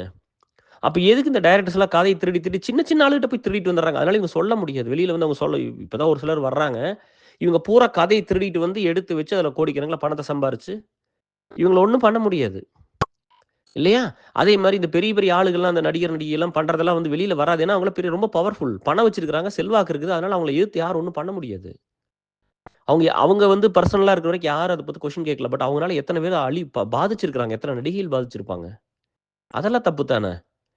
எத்தன பேரு எத்தன எத்தன பேரு அப்படிலாம் சொல்லியிருக்காங்க. ஏதோ ஒரு இதில பார்த்த சௌந்தர்யா கூட டாக்டர் உதயகுமார் சார்ட்ட வந்து சொல்லியிருக்காங்க. எனக்கு இந்த வாழ்க்கையே பிடிக்கலன்னு சொல்லியிருக்காங்க. வாழவே பிடிக்கல. என்னம்மா இப்படிலாம் சொல்றீங்க அப்படின்னு. அவங்க ஏன் உதயகுமார் டைரக்டர் கூப்பிட்டு பேசுனாங்க. இத்தன பேர் இருக்கும்போது. அப்போ உங்களுக்கு காட்டுறது எல்லாமே பொய்ன்னு தெரிய வேண்டாமா? அதே மாரி வந்து பார்த்தீங்கன்னா, அந்த சினிமால வந்து நம்ம பசங்க புள்ளைகள இன்ஃப்ளூயன்ஸ் பண்ணுது. போனதுலயும் சொல்றேன், மறுபடியும் சொல்றேன். அத இன்ஃப்ளூயன்ஸ் பண்ணாதீங்க. உங்க பசங்க புள்ளைகள் நடிப்புல இன்ட்ரெஸ்ட் இருந்தா மட்டும் அனுப்புங்க. அவங்களுக்கு அதுக்கு ட்ரெயின் பண்ணுங்க. சரியா? ஸோ இங்க வந்து எல்லாமே அது ஒரு ஒரு பேஷன் இருந்தா அவங்க போயிருவாங்கப்பா. இப்ப பிரதீப் ரங்கநாதன்லாம் அப்படித்தானே போனாப்படி. நம்ம லவ் டுடே மூவி பார்த்தோம்ல. இப்ப கூட ஏதோ ஒரு படம் ரிலீஸ் ஆயிருக்காமா? அது தெரியல எப்படி இருக்குன்னு. பட் லவ் டுடே மூவி பார்த்தோம்ல. கோமாளி டைரக்டரு. அவரு கூட படிச்சு ஐடிக்குள்ள போய் கார்த்திக் சுப்புராஜ் அப்படித்தானே படிச்சு ஐடிக்கு வேலைக்கு போய் அவங்க பேஷன தேடி போவாங்க மறுபடியும். They have time. அந்த மாரி நீங்க இப்ப உங்களுக்கு படிக்கிறீங்கன்னா படிச்சு சின்சியரா படிங்கப்பா. நல்லா படிங்க. நெறைய ஹார்ட் ஒர்க் பண்ணுங்கப்பா இந்த வயசுல. சின்ன வயசுல நீங்க நெறைய பண்ணுங்க. உங்க உங்க சிந்தனையெல்லாம் சமுதாயத்த பத்தி இருக்கட்டும். உங்க சிந்தனையெல்லாம் வந்து அ உங்க செல்ஃப் இம்ப்ரூவ்மெண்ட்ட பத்தி இருக்கட்டும். சமுதாயத்த இம்ப்ரூவ் பண்றத இருக்கட்டும். உங்க ஃபேமிலி இம்ப்ரூவ் பண்றத பத்தி அப்படி இருக்கட்டும். அத தாண்டி ஆம்பளைக்கு பொம்பள மேலயும், பொம்பளைக்கு ஆம்பள மேலயும் இருந்துறக்கூடாதுல்ல. எந்நேரம் சுகவாசியா இருக்கணும். நெறைய பேர்த்த லவ் பண்ணணும், நெறைய புள்ளைகளோட சுத்தணும், நெறைய பசங்களோட சுத்தணும். இப்படி இருந்தா அத எப்படி சரி பண்ண முடியும்? ஒவ்வொருத்தரும் சோசியல் மீடியா ப்ரொஃபைல பார்த்தா அவங்க யாருன்னு இன்னைக்கெல்லாம் சொல்லிரும் டிஎஸ். இல்லையா? ஸோ நீங்க யங்ஸ்டர்ஸ் தான் மாறி இருக்கணும்ப்பா. உங்களுக்கு எடுக்கறக்கு 1000 விஷயம் இருக்கும். நீங்க அதுக்குள்ள போகாதீங்க. இந்த செக்ஸ்ங்கிறது எல்லாத்துக்குமே கிடைக்கும். எல்லாரும் கல்யாணம் பண்ணுவாங்க. எல்லாரும் 65 எல்லாரும் புள்ள பெத்துக்குவாங்க. இது எல்லாத்துக்கும் கிடைக்கும் டிஎஸ். எல்லாரும் அது எல்லாத்துக்கும் இது நடக்கும் வாழ்க்கையில. அந்தந்த வயசுக்கு ஒண்ணு இருக்குல்ல. படிக்கிற வயசுல படிக்கணும். விளையாடுற வயசுல விளையாடணும். போராடுற வயசுல வாழ்க்கையில போராடணும். எல்லாமே அதெல்லாம் அந்த டைம்ல பண்ணிறணும். அதெல்லாம் பின்னாடி கிடைக்காது. ஸோ நீங்க அதுக்கெல்லாம் ஃபோக்கஸ் பண்ணுங்க. நெறைய கஷ்டப்பட்டு படிங்க. நெறைய நல்லா வேலை செய்யுங்க. சரியா? அது மூலமா நீ முன்னுக்கு வந்து தான் இருக்கணும். ஏதாவது ஒரு நண்பர்கள் மூலமா, தெரிஞ்சவங்க மூலமா ஒரு சில அப்லிஃப்ட் கிடைக்கலாம். ஹெல்ப் பண்றது நம்ம நன்றியோட அவங்களுக்கு இருப்போம். லாயலா இருக்கலாம். அதெல்லாம் பிரச்சனை இல்ல. பட் நீங்க எதுவுமே பண்ணாம எப்படி டிஎஸ் மேல வர முடியும்? அப்ப ஷார்ட்கட்ட நீங்க நோக்கி போறதுனால, அப்ப ஒரு டைரக்டர் கூட போய் கதை திருட தான் செய்றான். அவரு அப்படித்தானே பண்றாரு. நம்ம எல்லாரும் அதையே பண்ணோம்னா, அப்புறம் அப்படித்தானே நடக்கும். இல்லையா? நீங்க யங்ஸ்டர்ஸ் எல்லாம் எங்கேயாவது நல்ல விஷயத்த முதல்ல சப்போர்ட் பண்ணுங்க. உங்க கண்ணுக்கு முன்னாடி நடந்ததா, இறங்கி போய் சப்போர்ட் பண்ணுங்க.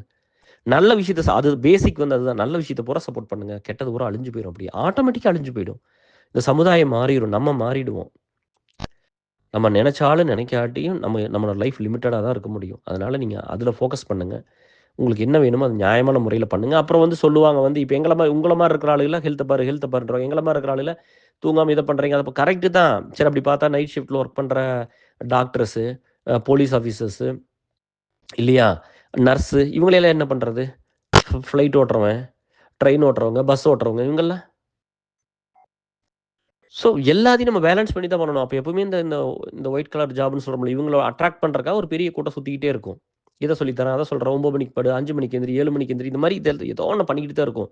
உங்கள் வாழ்க்கைக்கு என்ன தேவையோ அதை நோக்கி போங்க. பட் இருக்க வேண்டிய வேலையில் நேர்மையாக செய்யுங்க. அடுத்தடுத்த இடத்துக்கு அது கொண்டு போய் விட்டுரும். இந்த வயசு ரொம்ப ஹார்ட் ஒர்க் பண்ணுறதுக்கான ஒரு வயசு டிஎஸ். சரிங்களா? உங்களை விட எனக்கு நான் உங்ககிட்ட பேசுறது எல்லாமே நான் யோசனை பண்ணி தான் பேசுகிறேன். நான் வந்து எங்கேயுமே நான் எதையுமே வந்து காப்பி அடிச்சு அப்படிலாம் பண்ணுறது இங்கே நான் படித்து ஞாபகம் வச்சுக்கிட்டு அது என் அறிவுக்கு மண்டக்குள்ளே போய் வெளியே வந்தால் தான். ஏன்னா நம்ம அப்படி ஒரு படிப்பை படிச்சிருக்கிறோம் நான் நம்புகிறேன். உங்களுக்காவது வந்து ஒரு ஒரு லவபிள் மதரு, ரொம்ப ரெஸ்பான்சிபிள் ஃபாதர். எனக்கு அதெல்லாம் ஒன்றுமே இல்லை. நல்ல ரோட்டில் கிடந்த குப்பை மாதிரி தான் கிடந்தேன். நான் அங்கிருந்த மேலே வந்திருக்கு. அதனால எனக்கு இப்போ நம்ம இன்னும் பாருங்க எத்தனை உன்னை இழந்துட்டு தான் இந்த வேலையை செய்கிறேன். அந்த இழப்பு கூட நிறைய பேருக்கு தெரிய மாட்டேங்குது. நீங்க வந்து ஒரு வருஷம் அலுமினியில இருந்து வேலை செஞ்சு பாருங்க. நான் நல்லது தானே பண்றேன். ஏன் நிறைய பேர் வந்து பண்ண முடியல? சொல்லுங்க. ஏன் வந்து கூட சேர்ந்து பண்ண முடியல? நான் எங்க கெட்டது பண்ணிட்டேனா? இத்தனை பேர் வேலை செஞ்சீங்க. வேலை செஞ்சவங்கள யாராவது செலிப்ரேட் பண்ணாம போயாச்சா? சொல்லுங்க. வர்றவனுக்கெல்லாம் காசு குடுத்து, கேட்டவங்களுக்கெல்லாம் வேலை செஞ்சு, எத்தனை புள்ளை எத்தனை பசங்களுக்கு பணம் குடுத்துருக்குது? எத்தனை பசங்களுக்கு வேலை வாங்கி குடுத்து, எல்லாம் என்னென்ன பண்ணியிருக்குது? ஏன் உங்களால வந்து சேர்ந்து வேலை செய்ய முடியல? நீங்க வராட்டி பரவால்ல. அட்லீஸ்ட் இத வெளிய கொண்டு நல்லா சேர்த்தலாம்ல. அந்த மனசு இருந்ததா? பெருந்தன்மை இருந்துச்சா? உங்க ஃபேக் ஹீரோ எல்லாத்துக்கும் பிடிக்கணும். ரியல் லைஃப்ல நம்ம நல்லது பண்ணிட்டு இருந்தா, அது யாருக்கும் பிடிக்கக்கூடாது. அது இல்ல. உங்க கண்ணு முன்னாடி யாராவது நல்லவன் இருந்தா உங்களுக்கு பிடிக்காது. ஏன்னா, நீங்க வந்து நல்லது பண்ணாதனால, உங்களுக்கு அந்த கில்ட்டி கான்ஷியஸ் அது. அ குற்ற உணர்வு. ஐயோ! நம்ம இப்படி இல்லையேங்கிற குற்ற உணர்வு. நம்ம இத பண்ண முடியலையே, இவங்கலாம் பண்ணி நல்ல பேர் வாங்குறாங்களே அப்படின்னு ஒரு குற்ற உணர்வு. நல்ல பேர் வாங்குறதுக்காக பண்ணல. மத்தவன் நல்லா இருக்கும்னு நெனச்சா தான் இது பண்ண முடியும். இது சினிமாவா? இது சினிமாவான்னு கேட்கிறேன். டயலாக் பேசிட்டு வர்றதுக்கு. இங்க இறங்கி வேலை செய்யணும்ல. அந்த பொறுப்ப டெய்லி உணரணும்ல. அவங்கலாம் வந்து கேமரா முன்னாடி நல்லா வந்து ஜாலியா நைட்டு போய்லாம் என்ஜாய் பண்ணி ஜாலியா சுத்தி போட்டு, தூங்கி எந்திரிச்சு போட்டு காலையில வந்து டைரக்டர் என்ன குடுக்குறாரோ அத வாங்கி அப்படியே கேமரா முன்னாடி பேசி போட்டு போயிருவாங்க. அவங்க மண்டைக்குள்ள கூட அதெல்லாம் போகாது. பட் இங்க நீ ஒண்ணு வேலை செய்றீன்னா, அந்த இதுவா இருக்கணும்ல. அந்த மெட்டீரியலா இருக்கணும்ல. இன்னைக்கு சொன்னாங்க, ஒரு சின்ன பொண்ணு தான் வந்து சொன்னாங்க, "உடம்பு சரியில்லாம போயிரும். நீங்க உடம்ப பாருங்க, இது பாருங்க, அத பாருங்க" அப்படின்னு சொல்லும்போது சொன்னேன், "இப்படி தான் நம்மள டைவர்ட் பண்ணி விட்டுர்றாங்க. நீங்க வந்து படிக்கிற வயசுல படிங்க. ஹெல்த் எல்லாம் ஒண்ணும் ஆகாது. ஹெல்த் எல்லாம் ஒண்ணுமே ஆகாது. நேர்மையான முறையில படிங்க. சரியா? நல்லபடியா படிங்க. படிச்சு முடிச்சுட்டு வேலைய தேடுங்க.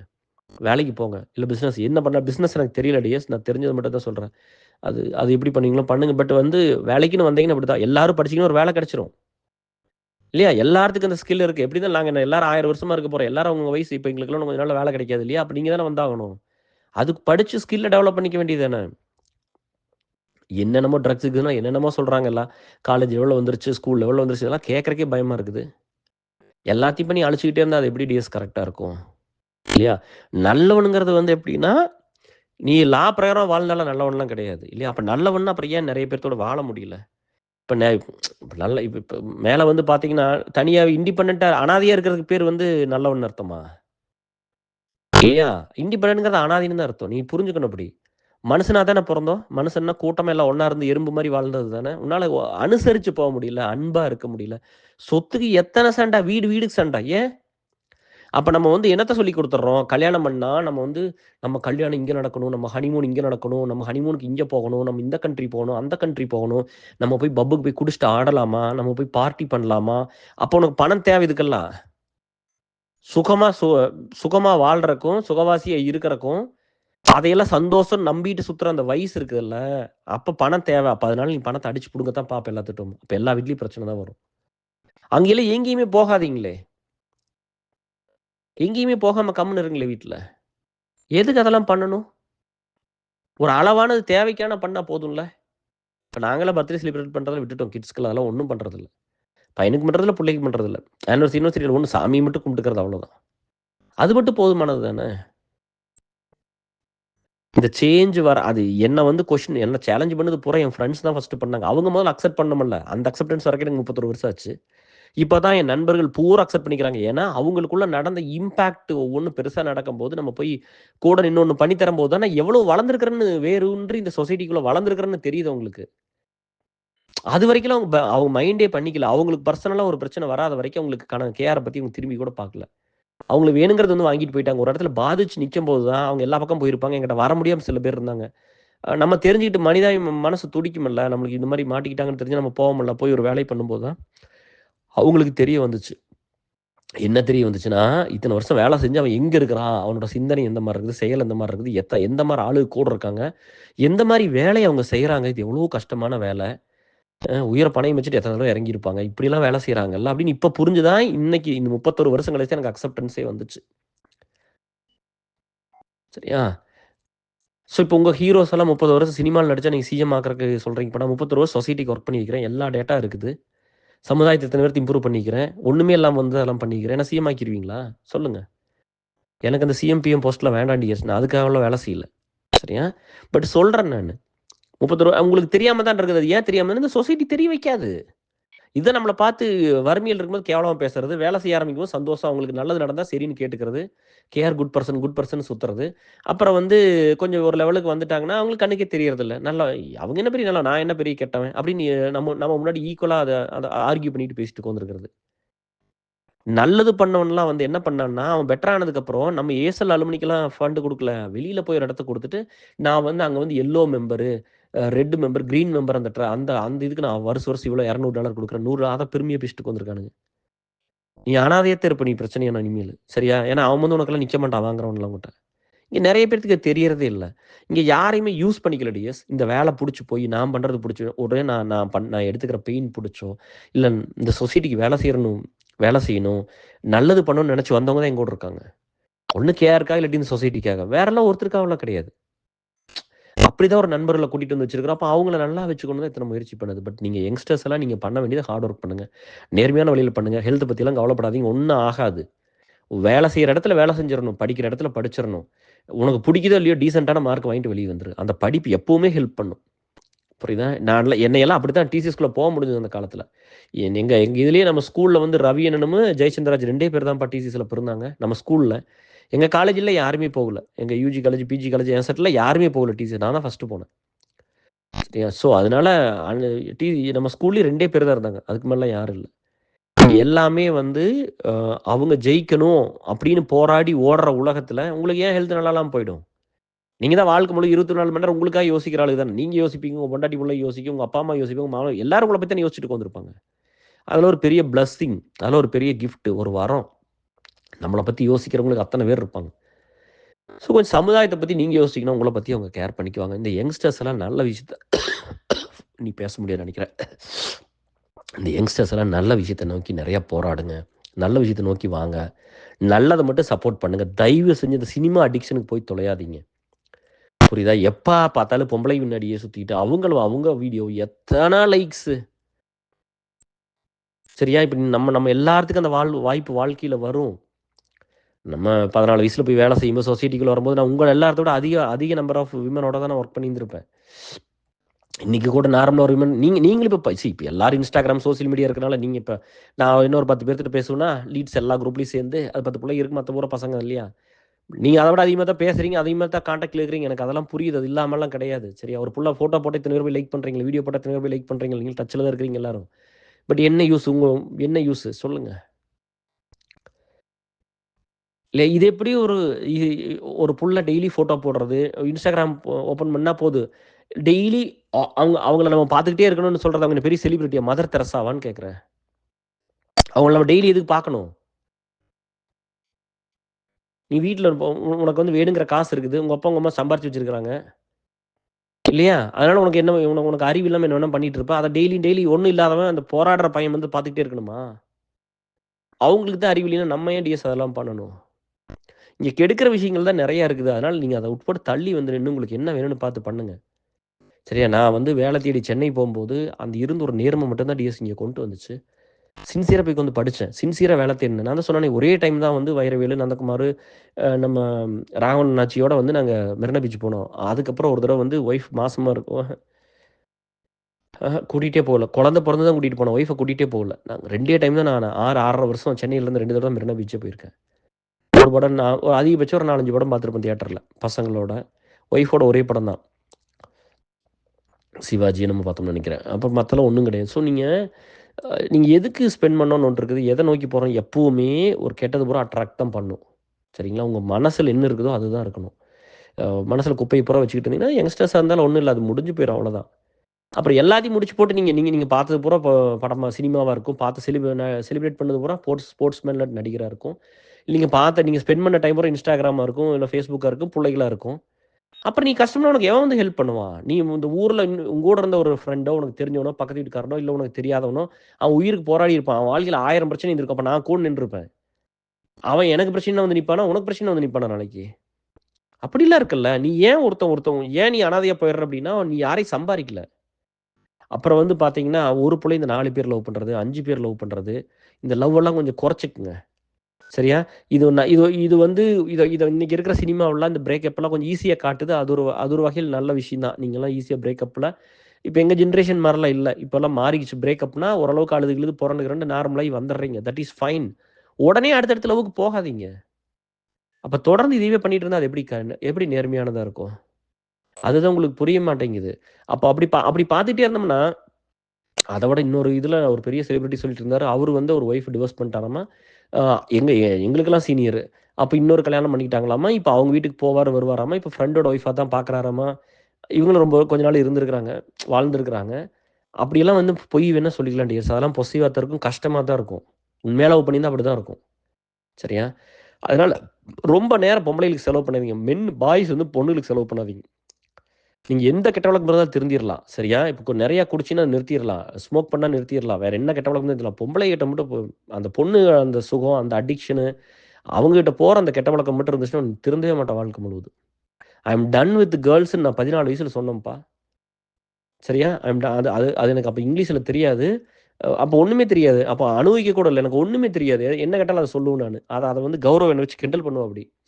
அப்புறம் நான் சொன்னேன் 14லயே சொன்னீங்கடி. 14ல அப்பப்போ எல்லாரும் போய் விளையாடும்போது எல்லாம் பண்ணும்போது எனக்கு தோணும். சின்ன சின்ன ஒரு பிரச்சனையா போம்போதெல்லாம், மத்தவங்கலாம் வந்து அவங்களோட சந்தோஷம் என்ஜாய்மென்ட்ங்கிறது வேறையா இருந்திருக்கும்ல. எனக்கு அதெல்லாம் எதுவுமே நான் போனதில்ல. அப்புறம் 17, 18, 19, 20 அப்படி இப்படின்னு சொல்லி வரும்போது நானு சான் பிரான்சிஸ்கோல நான் சொன்னேன். எஸ்எஃப்ஓல கௌரவ்ட்ட ஒரு டைமு. 2016ல சொன்ன ஒரு time. I am done with கேர்ள்ஸ்ன்னு 20 வருஷத்துக்கு முன்னாடி முடிவு பண்ணிட்டேன் அப்படின்னு வந்து நான் சொன்ன ஒரு டைமு. அது நீங்க வரணும். அப்பதான் உங்களுக்கு வேணுங்கிற மாரி ஒரு மனைவி வந்து அமையும். உங்களுக்கு குழந்தைகள் பொறக்கும். நீங்க நல்லா இருக்க முடியும். இல்லையா? அப்போ ஒரு ஒரு புள்ளைய இப்ப எனக்கு குளோஸா இருக்கிற இப்ப நான் வந்து எனக்கு ஒரு எக்ஸ் இருக்கலாம். இல்ல ஏதோ ஒண்ணு இருக்கலாம். நீங்க அதையெல்லாம் போய் லவ் பண்ணியிருப்பீங்க. அதெல்லாம் பின்னாடி சுத்தியிருப்பீங்க. அது அது எப்படி வந்து ஏத்துக்க முடியும்? அதெல்லாம் வலியா தான் இருக்கும். யாரா இருந்தாலும் கஷ்டமா தான் இருக்கும். அதுக்கு தான் நான் மெயினா சொன்னேன். தெரிஞ்ச இடத்துல போய் இப்ப நீங்க நீங்க வந்து இப்போ நம்ம ஃப்ரெண்டோட ஒய்ஃபோ அவங்க யாராவது டிவோர்ஸ் ஆனா கூட போய் கட்டிக்காதீங்க. அன்னோன போய் கட்டிக்கங்க. எல்லாத்துக்குமே பிரச்சனைலாம் ஹெல்த்தியா இருக்கும். தெரிஞ்ச புள்ளையில அந்த மாரி எதுவுமே பண்ணாதீங்க. ஒரு ஒரு ஒரு ஒரு பையனுக்கு ஒரு புள்ள குளோஸா இருந்தா கிட்ட போகாதீங்க. எதுக்கு ஏன் அந்த பெஸ்டி கிஸ்டி எல்லாம் வருது இப்போ? அவங்க தான் ஆல்ரெடி ரிலேஷன்ஷிப் இருந்தா நம்ம எதுக்கு போகணும்? இல்லையா? எப்படி வேணாலும் வாழ்ந்துக்கலாங்கிற ஒரு இடத்துக்குலாம் நம்ம போயிட்டோம்னா, அப்புறம் அதுல ஒண்ணுமே இருக்காது. அதுல இருக்கிற சந்தோஷம் கிடைக்காது. அதுல இருக்கிற ஒரு அந்யோன்யம் இருக்காது. அவங்களும் உங்களுக்கு ட்ரூவாலாம் இருக்க மாட்டாங்க. அவங்க அவங்க எதுக்கு உங்க மேல எமோஷனலா இருக்க போறாங்க? சும்மா கொஞ்ச நேரம் பொசசிவா இருக்கலாம். அவ்வளோதான். இப்ப நம்ம வந்து பொசசிவா இருக்கிறத நம்ம லவ்வுன்னு நெனச்சுக்க கூடாது. சரியா? அ பொசசிவா நானும் தான் ஏன்னா என்னோட நேச்சர் பொசசிவா தான் இருப்பேன். இப்ப எங்க கூட இருக்கிற புள்ளைகள பசங்கட்டலாம் கிட்ட வந்தா எனக்கு கோவம் தான் வரும். சரியா?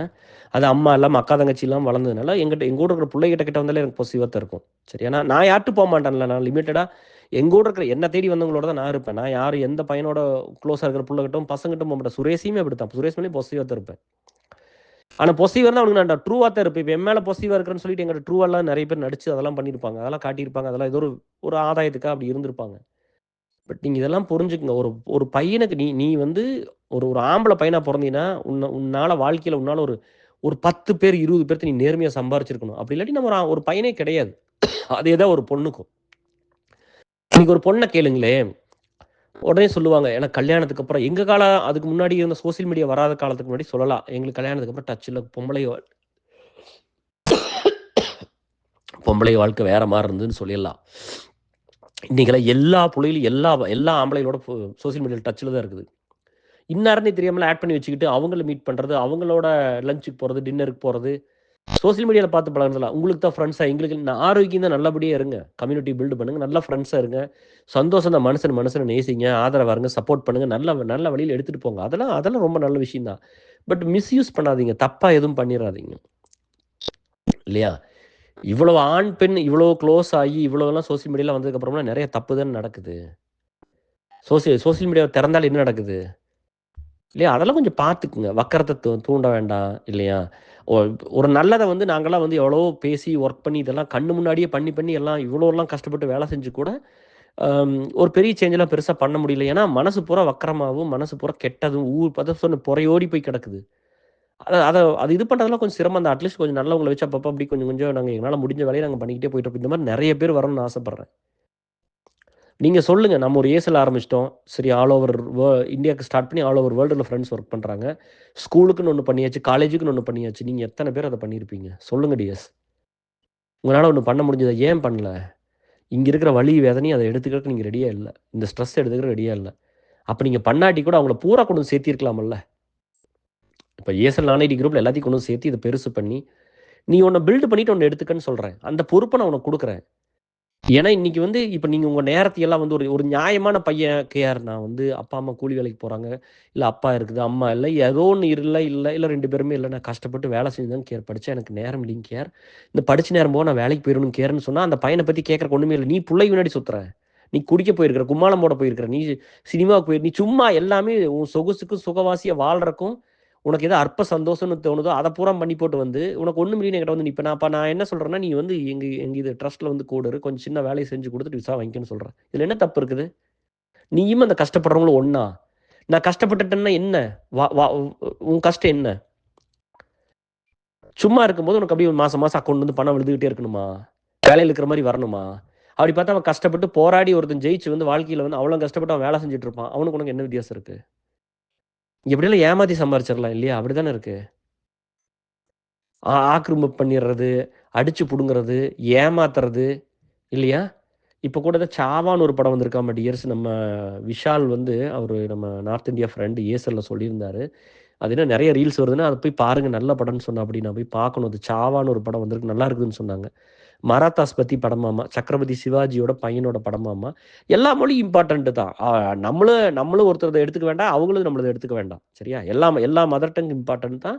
எல்லா மொழியும் இம்பார்ட்டன்ட் தான். எல்லா பீப்பிள் இம்பார்ட்டன்ட் தான். அவங்கவங்க வீட்டுக்குள்ள இருக்கட்டும். அப்படிங்கிறது தானே இல்லையா? ஸோ நான் சொன்னேன் கண்டிப்பா பார்க்குறேன் டியர்ன்னா, அவர் ஆஃப்லைன்லயும் பிங் பண்ணி எனக்கு ரொம்ப சந்தோஷம் நீங்க இதெல்லாம் ரெகக்னைஸ் பண்றீங்க அப்படின்னு. இல்ல எல்லாமே இம்பார்ட்டன்ட் தானே. எல்லாத்தோட தாய்மொழி இம்பார்ட்டன்ட் தானே. எல்லாமே பெருசு தானே அது. இதில இவங்க பெருசு, அவங்க எல்லா மொழியும் பெருசு தான் டிஎஸ். எல்லாமே ஈக்குவலி இம்பார்ட்டன்ட் தான். அதில அதில வந்து என்ன அதை ஏன் விட்டு குடுக்கணும் இல்லையா? எல்லாரும் அதுக்காக இருங்க. அதெல்லாம் பிரச்சனை இல்ல. எந்த தாய்மொழியும் வந்து எதுவுமே குறையும் இல்ல, எதுவுமே பெருசும் இல்ல. ஒருத்தர் வந்து ஒருத்தர போய் புடிங்கிக்க வேண்டாம். சரியா? அவங்கவங்களுக்கு உண்டானதுல அவங்கவங்க இருந்தா போதும் இல்லையா? ஸோ அத பார்த்துக்கலாம். அப்புறம் நீங்க ஆஃபீஸ்லயும் அப்படித்தான். வேலைக்கு வந்துட்டீங்கன்னா, உங்களோட படிச்ச பசங்க, புள்ளைகள்லாம் இன்னும் கஷ்டப்பட்டாங்கன்னா, அவங்களுக்கு உதவி பண்ணுங்க. நீங்க பெரிய இடத்துக்கு போயிட்டீங்கன்னா, அடுத்தடுத்துன்னு ஓடி தொலையாதீங்க முதல்ல. என் ஃப்ரெண்ட்ஸ் நெறைய பேர் அப்படித்தான் பண்ணாங்க.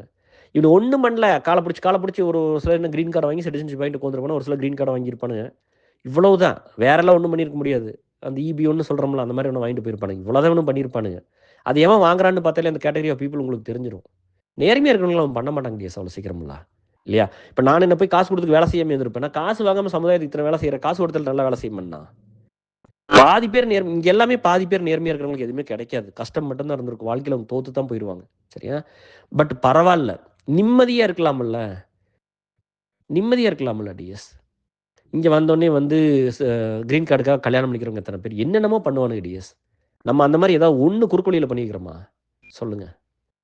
அப்படிலாம் ஒண்ணுமே பண்ணல. நம்ம ஒரு ஒரு ஒரு நியாயமான ஒரு வாழ்க்கைய தான் வாழ்ந்துருக்கோம். ரொம்ப அதில எல்லாத்துலயுமே ஒரு நேர்மை இருந்திருக்கு.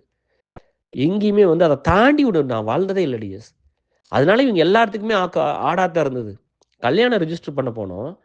கல்யாணம் பண்ணி நாங்க ரிஜிஸ்டர் பண்ண போறோம். இவ்வளோ காசு கேட்டாங்க. எனக்கு நான் பண்ண மாட்டேன்ட்டு வந்துட்டேன். கல்யாணம் முடிச்ச புதுசுல. அதுக்கப்புறம் திரும்ப யுஎஸ் வரேன்னு சொல்லி அப்புறம் மறுபடியும் குழந்தையெல்லாம் பொறந்ததுக்கப்புறம் போறோம். அப்போ இது பூரா நீங்க தான் ஒரு சிலதெல்லாம் மாத்தணும் டிஎஸ். நீங்க வந்து இப்ப உடனே வந்து லஞ்சத்த எல்லாம் தடுக்க முடியாட்டி பரவால்ல. கொஞ்சம் கொஞ்சமா பண்ணலாம். நீங்க நல்லதா சப்போர்ட் பண்ணுங்க. அப்போ நீங்க வந்து இப்ப இப்ப ஓகே இப்ப கேஆர் இவங்கலாம் வந்து ட்ரஸ்ட் வச்சு ஒர்க் பண்றாங்க. இந்த புள்ளைக்கு பணம் கிடைச்சு, இந்த பையன் படிச்சிருச்சு, இந்த பையன் வேலைக்கு போயிருச்சு, இந்த குடும்பம் நல்லா இருக்குது இன்னைக்கு. இவங்க இவ்வளோ செலவு பண்ணிக்கிறாங்க. இவ்வளோ அரவணைச்சு பீப்பிள பார்த்துக்கிறாங்க. இத்தன ரத்தத்த குடுக்குறாங்க. இத கொண்டு வெளிய சேர்த்துங்க. சரியா? இது நெறைய வெளிய வர இந்த மாரி நெறைய விஷயங்கள் எல்லாம் வர எல்லாமே சரி. இப்ப பாலா வந்து விஜய் டிவி பாலா பண்ற ஹெல்ப்லாம் வீடியோ எடுத்து போட்டுக்கிட்டே இருக்காப்டில்ல. அந்த மாரிலாம் எனக்கு போடுறதுக்கு வரமாட்டேங்குது. இல்லைன்னா நம்ம பண்ணுனவங்களையும் போட சொல்லியிருந்திருக்கலாம். அவங்களையும் பேசி பண்ண சொல்லியிருந்திருக்கலாம். ஏன்னா நம்ம அவங்களுக்கு அத்தன வேலை பண்ணியிருக்கு. இல்லையா? நம்ம ஒண்ணும் பெரிய செலிபிரிட்டிலாம் கிடையாது. நம்ம ஒரு நார்மல் லைஃப்ல இருந்துட்டு நம்ம ஏன் அத்தன வழி எடுத்துட்டு அதெல்லாம் பண்ணணும்? பட் இருந்தாலும் பாலாவையும் அப்ரிஷியேட் தான் பண்றோம். அட்லீஸ்ட் அதையாவது பண்ணட்டுமே. அத பண்றதுக்கு கூட ஆள் இல்லாம தானே இருந்தாங்க. இவங்க ஆஃப்லைன்ல சொல்றாங்கல்ல, ஒவ்வொருத்தரும் வந்து பில்டப் பண்ணுவாங்கல்ல அந்த ஹீரோவ பத்தி எல்லாம் பூரா பொய் டிஎஸ். யாருமே விஜயகாந்த், எம்ஜிஆர்லாம் கிடையாது. எல்லாம் இவங்கலாம் பூரா பொய். ஒரு சிலர் ஏதோ 1, 2 பண்ணியிருக்கலாம். நெறையலாம் இங்க யாருமே ஹெல்ப் பண்ணல அதுக்கப்புறமெல்லாம். இவங்க சும்மா வந்து அவங்களுக்கு வாய்ப்பு வேணுங்கிறதுக்காக பொய் சொல்லுவாங்க எல்லாம். இப்போ ஒரு பெரிய நடிகர பத்தி புகழ்ந்து பேசினா தானே அவர பார்த்தீங்க நம்மள பத்தி நல்லா பேசுறாருன்னு கூப்பிட்டு ஒரு இம்ப்ரெஸ் ஆகி இதுக்கு பண்ணுவாங்க. அதுக்கு ராமராஜன்லாம் ரொம்ப பிடிக்கும். வந்து விஜய் சாரி இளையராஜாக்கு முன்னாடி உட்கார மாட்டாப்டியாம்மா. அவர் முன்னாடி உட்கார முடியுமா? அவரோட பாட்டுனால தான் என் படம் ஓடுச்சுன்னு சொல்றாப்டி இன்னுமே. அந்த நன்றிங்கிறது எவ்வளோ பெருசுன்னு பாருங்க. காச வாங்கிட்டு தான் அவர் மியூசிக் போட்டிருந்தா கூட, இவருனால தான் என் படம்லாம் ஓடுச்சுன்னு நம்புறாரு. மனிதத்தோட அந்த அந்த இது பாருங்க. அந்த பெருந்தன்மைங்கிற ஒரு மனசு எந்த மாரி இருந்திருக்கான்னு பாருங்க. இப்ப எனக்கு ஒருத்தர் வேலை குடுத்துட்டா கூட, என் மேனேஜர் எனக்கு எனக்கு மனசுக்குள்ள தெரியும்ல, யாருனால இந்த வேலை எனக்கு கிடைக்கும்னு தெரியும்ல. அப்பா இவரு மட்டும் இல்லைன்னா இன்னைக்கு ஒண்ணும் இல்லாம போயிருப்பேன்னு நான் நம்புறேன்ல. இந்த மேனேஜர் மட்டும் இல்லைன்னா நான் இன்னைக்கு தப்பிச்சிருக்கவே மாட்டேன். என் குடும்பத்தையே காப்பாத்திட்டாருன்னு நெனைக்கிறோம்ல. அந்த மனிதாபிமானம் எல்லாத்துக்கும் இருக்கணும். சரிங்களா? ரொம்ப ஹம்பிளாவும், ரொம்ப கைண்டாவும் இருக்கலாம். எந்த இடத்துல கோவப்படுங்க. சரியா? எந்த இடத்துல வந்து சண்டை போடணுமோ சண்டை போடுங்க. நேர்மையான விஷயத்துக்காக போராடுங்க. நல்லதெல்லாம் பண்ணி குடுங்க. இந்த சமுதாயத்துக்கு வந்து நீங்க அடுத்த ஸ்டேட்ல ரொம்ப ஸ்ட்ராங்கா வந்து நிக்கணும் அப்படிங்கிறத நான் சொல்ல வர்றேன். சரியா? அதுக்கு ஒரு நெறைய நல்லெண்ணம் இருக்கணும். கிடைக்கிறத பூரா யூஸ் பண்ணிக்கணும். கிடைக்கிறத பூராம் தானே அப்புறம் எய்ட்ஸ் தான் வரும் அப்புறம். புரியுதா? ஸோ நம்ம அந்த மாரி அதெல்லாம் நீங்க பண்ணாம இருந்து பார்த்துட்டு, எல்லா நேரத்தையும் அங்கேயே கொண்டு இப்போ இப்ப எல்லாம் சுத்தி வந்து ஒண்ணு பண்ணியாச்சு. ஆண், பெண் இனக்கவர்ச்சி பண்ணியாச்சு. சரியா? இது 2ம் ஒண்ணுமே இல்ல. நான் ஒரு 5 நாள் உடம்பு சரியில்லாம இருந்தேன். சரியா? ஆ இருமுனா கேஸ் வந்துரும் டியர்ஸ். அந்த மாரி ஆயிடும் ஒரு சில நேரம். அப்படி கோலம் வரும் அப்படியே. சளி பிடிச்சு மூக்குல ஒழுகும். வாயில ரத்தமா வருது. ஸோ இதெல்லாம் நடக்குமில்ல உடம்பு சரியில்ல. ஹியூமன் பாடிங்க இதெல்லாம் ஒண்ணு தானே. என்ன பெரிய ஆக்டர், ஆக்ட்ரஸ் இந்த ஹீரோ, ஹீரோயின்ஸ் அவங்களுக்கு இப்படி தானே ஆகும். அவங்களுக்கு இப்படி வராதா?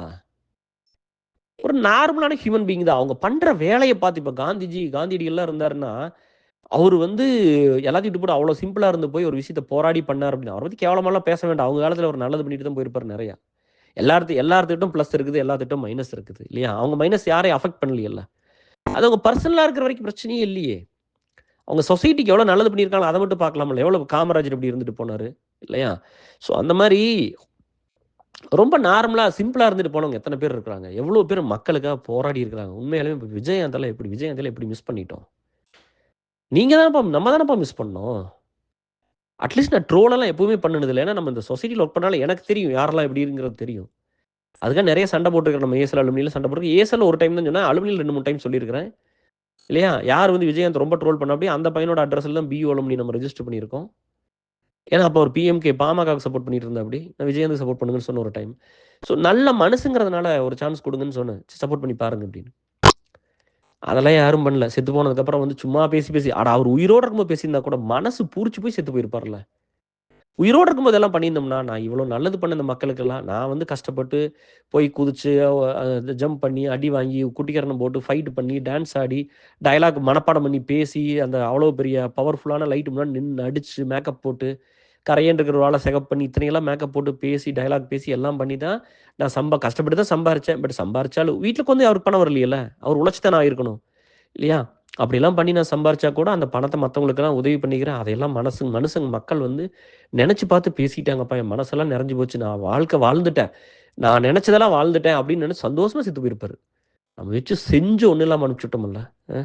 செத்து போனதுக்கப்புறம் பேசி யாருக்கு என்ன பிரயோஜனம்? நீ நல்லது பண்ணோம்னா, நீ நல்லத பத்தி பேசுறீன்னா, நன்றியோட நம்ம இருக்கிறோம்னா, அவங்க உயிரோட இருக்கும்போது பேசுங்க டியர்ஸ். செத்ததுக்கப்புறம் பேசவே வேண்டாம். செத்ததுக்கப்புறம் பேசி யாருக்கு எந்த பிரயோஜனமும் இல்ல. அவங்க நல்லது பண்ணாங்க உயிரோட இருக்கும்போது பேசுங்க. நம்ம நண்பர்களுக்காக ஸ்டார்ட் பண்ண வீடியோ காரணம் வந்து விஜயகாந்த் ஐயா அப்படி இறந்து போனது தான். ஏன்னா, ஒருத்தன் சாகுற வரைக்கும் வந்து இப்ப எம்ஜிஆர்னா கூட சிஎம் ஆயி அவர் பண்ண நல்லதுக்கெல்லாம் சிஎம் ஆயிட்டாரு. எப்படியோ ஒரு அளவுக்கு இருந்து அவர் என்ன வேணுமோ ஹையஸ்ட்டா பார்த்துட்டு போயிட்டாரு. நான் சொல்றேன் நம்ம அந்த இடத்துக்கே போவானுங்க. நல்லது பண்றதுக்கு உனக்கு அதெல்லாம் தேவையே இல்ல. நீ என்ன விஜயகாந்த் எல்லாம் என்ன எந்த லெவல்ல இருந்தாரு? சின்ன இதுலருந்தே பண்ணாருல்ல. இல்லையா? நண்பர்களுக்கு எப்படி இருந்தாங்க அவங்க? அந்த ஒரு நேச்சர் தான் விஜயகாந்த். விஜயகாந்தோட நேச்சர் மட்டும் தான் சொசைட்டிக்கு அவருக்கு அத்தனையும் பண்ண வச்சது. மத்த நடிகரோட நேச்சர் வேற மாரி இருந்தது. பண்ண முடியலைல்ல.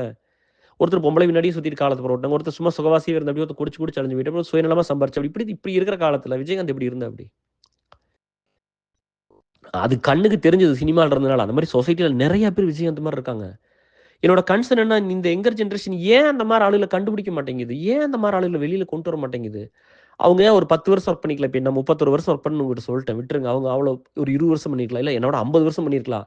இன்னைக்கு அவங்க பையனும் புள்ளையும் கஷ்டப்பட்டுருக்கலாம். ஆதரவு இல்லாம நின்றுக்கலாம். அவங்கள எல்லாம் யாரு பார்க்கறது? அவன் இந்த மாரி இப்ப நான் இந்த மாரி வேலை செஞ்சனால நான் எத்தனை அசிங்கத்துக்கும், அவமானத்துக்கும் எத்தனை தடவ பழி வாங்கப்பட்டிருக்கிறேன். எனக்கு திருப்பி பண்றதுக்கு வந்து பீப்பிள் லைஃப்ல பயந்துக்கிறது தான். எனக்கு என்னை நெறைய பேர் கெட்ட கொடுமை பண்ணியிருக்காங்க டியர்ஸ். நெறைய பேர் என்ன பழி வாங்கியிருக்கிறாங்க. தோற்கடிச்சிருக்காங்க. எல்லாம் பண்ணியிருக்காங்க. நம்ம திருப்பி பண்ணணும்னு நெனைப்போம்ல. எனக்கு ஒரு வாய்ப்பு வரும்போது என்ன பண்ணேன், என்கிட்ட ஒண்ணு வரும்போது நான் காலி பண்ணிருவேன்னு நெனைப்பேன்ல.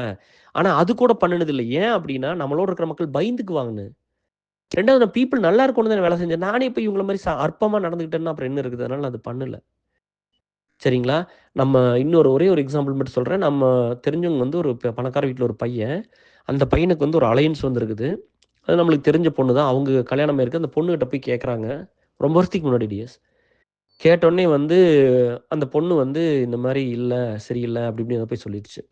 அப்புறம் என்ன கூப்பிட்டு வருத்தப்பட்டு இந்த மாரி சொல்லிட்டாங்க மாப்ள, இந்த மாரி சொல்லிட்டாங்க மாப்ளன்னோனே, அப்புறம் நான் அவங்கள கூப்பிட்டு பேசினேன். அ அவரு வந்து எப்படிங்கிறது வந்து நம்மளுக்கு தெரியாது. அவரு அந்த மாரி இருந்திருக்கலாம். இப்ப மாறியிருக்கலாம். நல்ல வாழ்க்கைக்கு போனவர் நெனச்சிருக்கலாம். உங்கனால வந்து அது கெட்டு போச்சு பாத்தியா? நீங்க அப்படி சொல்லியிருக்க கூடாதுல்ல. நீங்க நல்லா தானே இருக்கிறீங்க.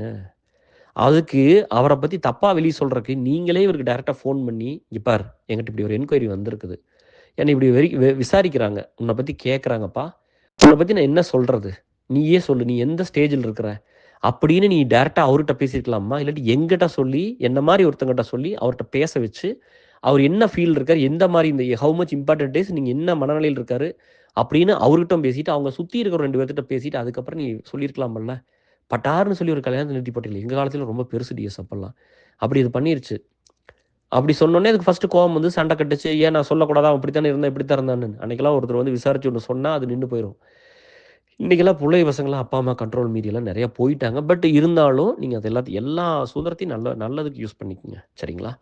நான் உங்களுக்கு அவ்வளோதான் சொல்ல வர்றேன். வேற ஒண்ணும் இது மெயினா வந்து இது என் பையனுக்கும், புள்ளைக்கும் தான். கிடைக்கிற நேரத்த பூரா தனக்குன்னே செலவு பண்ணிக்கிட்டு இருந்தோம்னா, இந்த சமுதாயம் வந்து முன்னுக்கு வராது. இங்கெல்லாம் காலேஜ் போகணும்னா கூட வாலண்டியர்ஸ் ஹவர்ஸ் தேவைப்படுது. டாக்டருக்கு படிக்கிறோம் ஷேடோயிங் டாக்டருக்கு அசிஸ்டன்ட்டா ஒர்க் பண்ற மாரி. இந்த சமுதாயத்துக்கு நீ என்ன பண்ணிக்கிற? நீ என்ன எக்ஸ்ட்ரா கரிக்குலர் ஆக்டிவிட்டீஸ் வச்சிருக்க? அப்படியெல்லாம் நெறைய பேர் கேட்கறாங்க. இல்லையா? அப்போ உங்க குழந்தைகள பூரா வந்து அவங்க அன்டில் அன்லெஸ் வந்து இன்ட்ரெஸ்ட் இல்லாட்டி புஷ் பண்ணாதீங்க. சினிமாவுக்கு போனா அது ஆட்டோமேட்டிக்கா போயிரும். கார்த்திக் சுப்புராஜ் மாரி அது உள்ள வந்துரும்.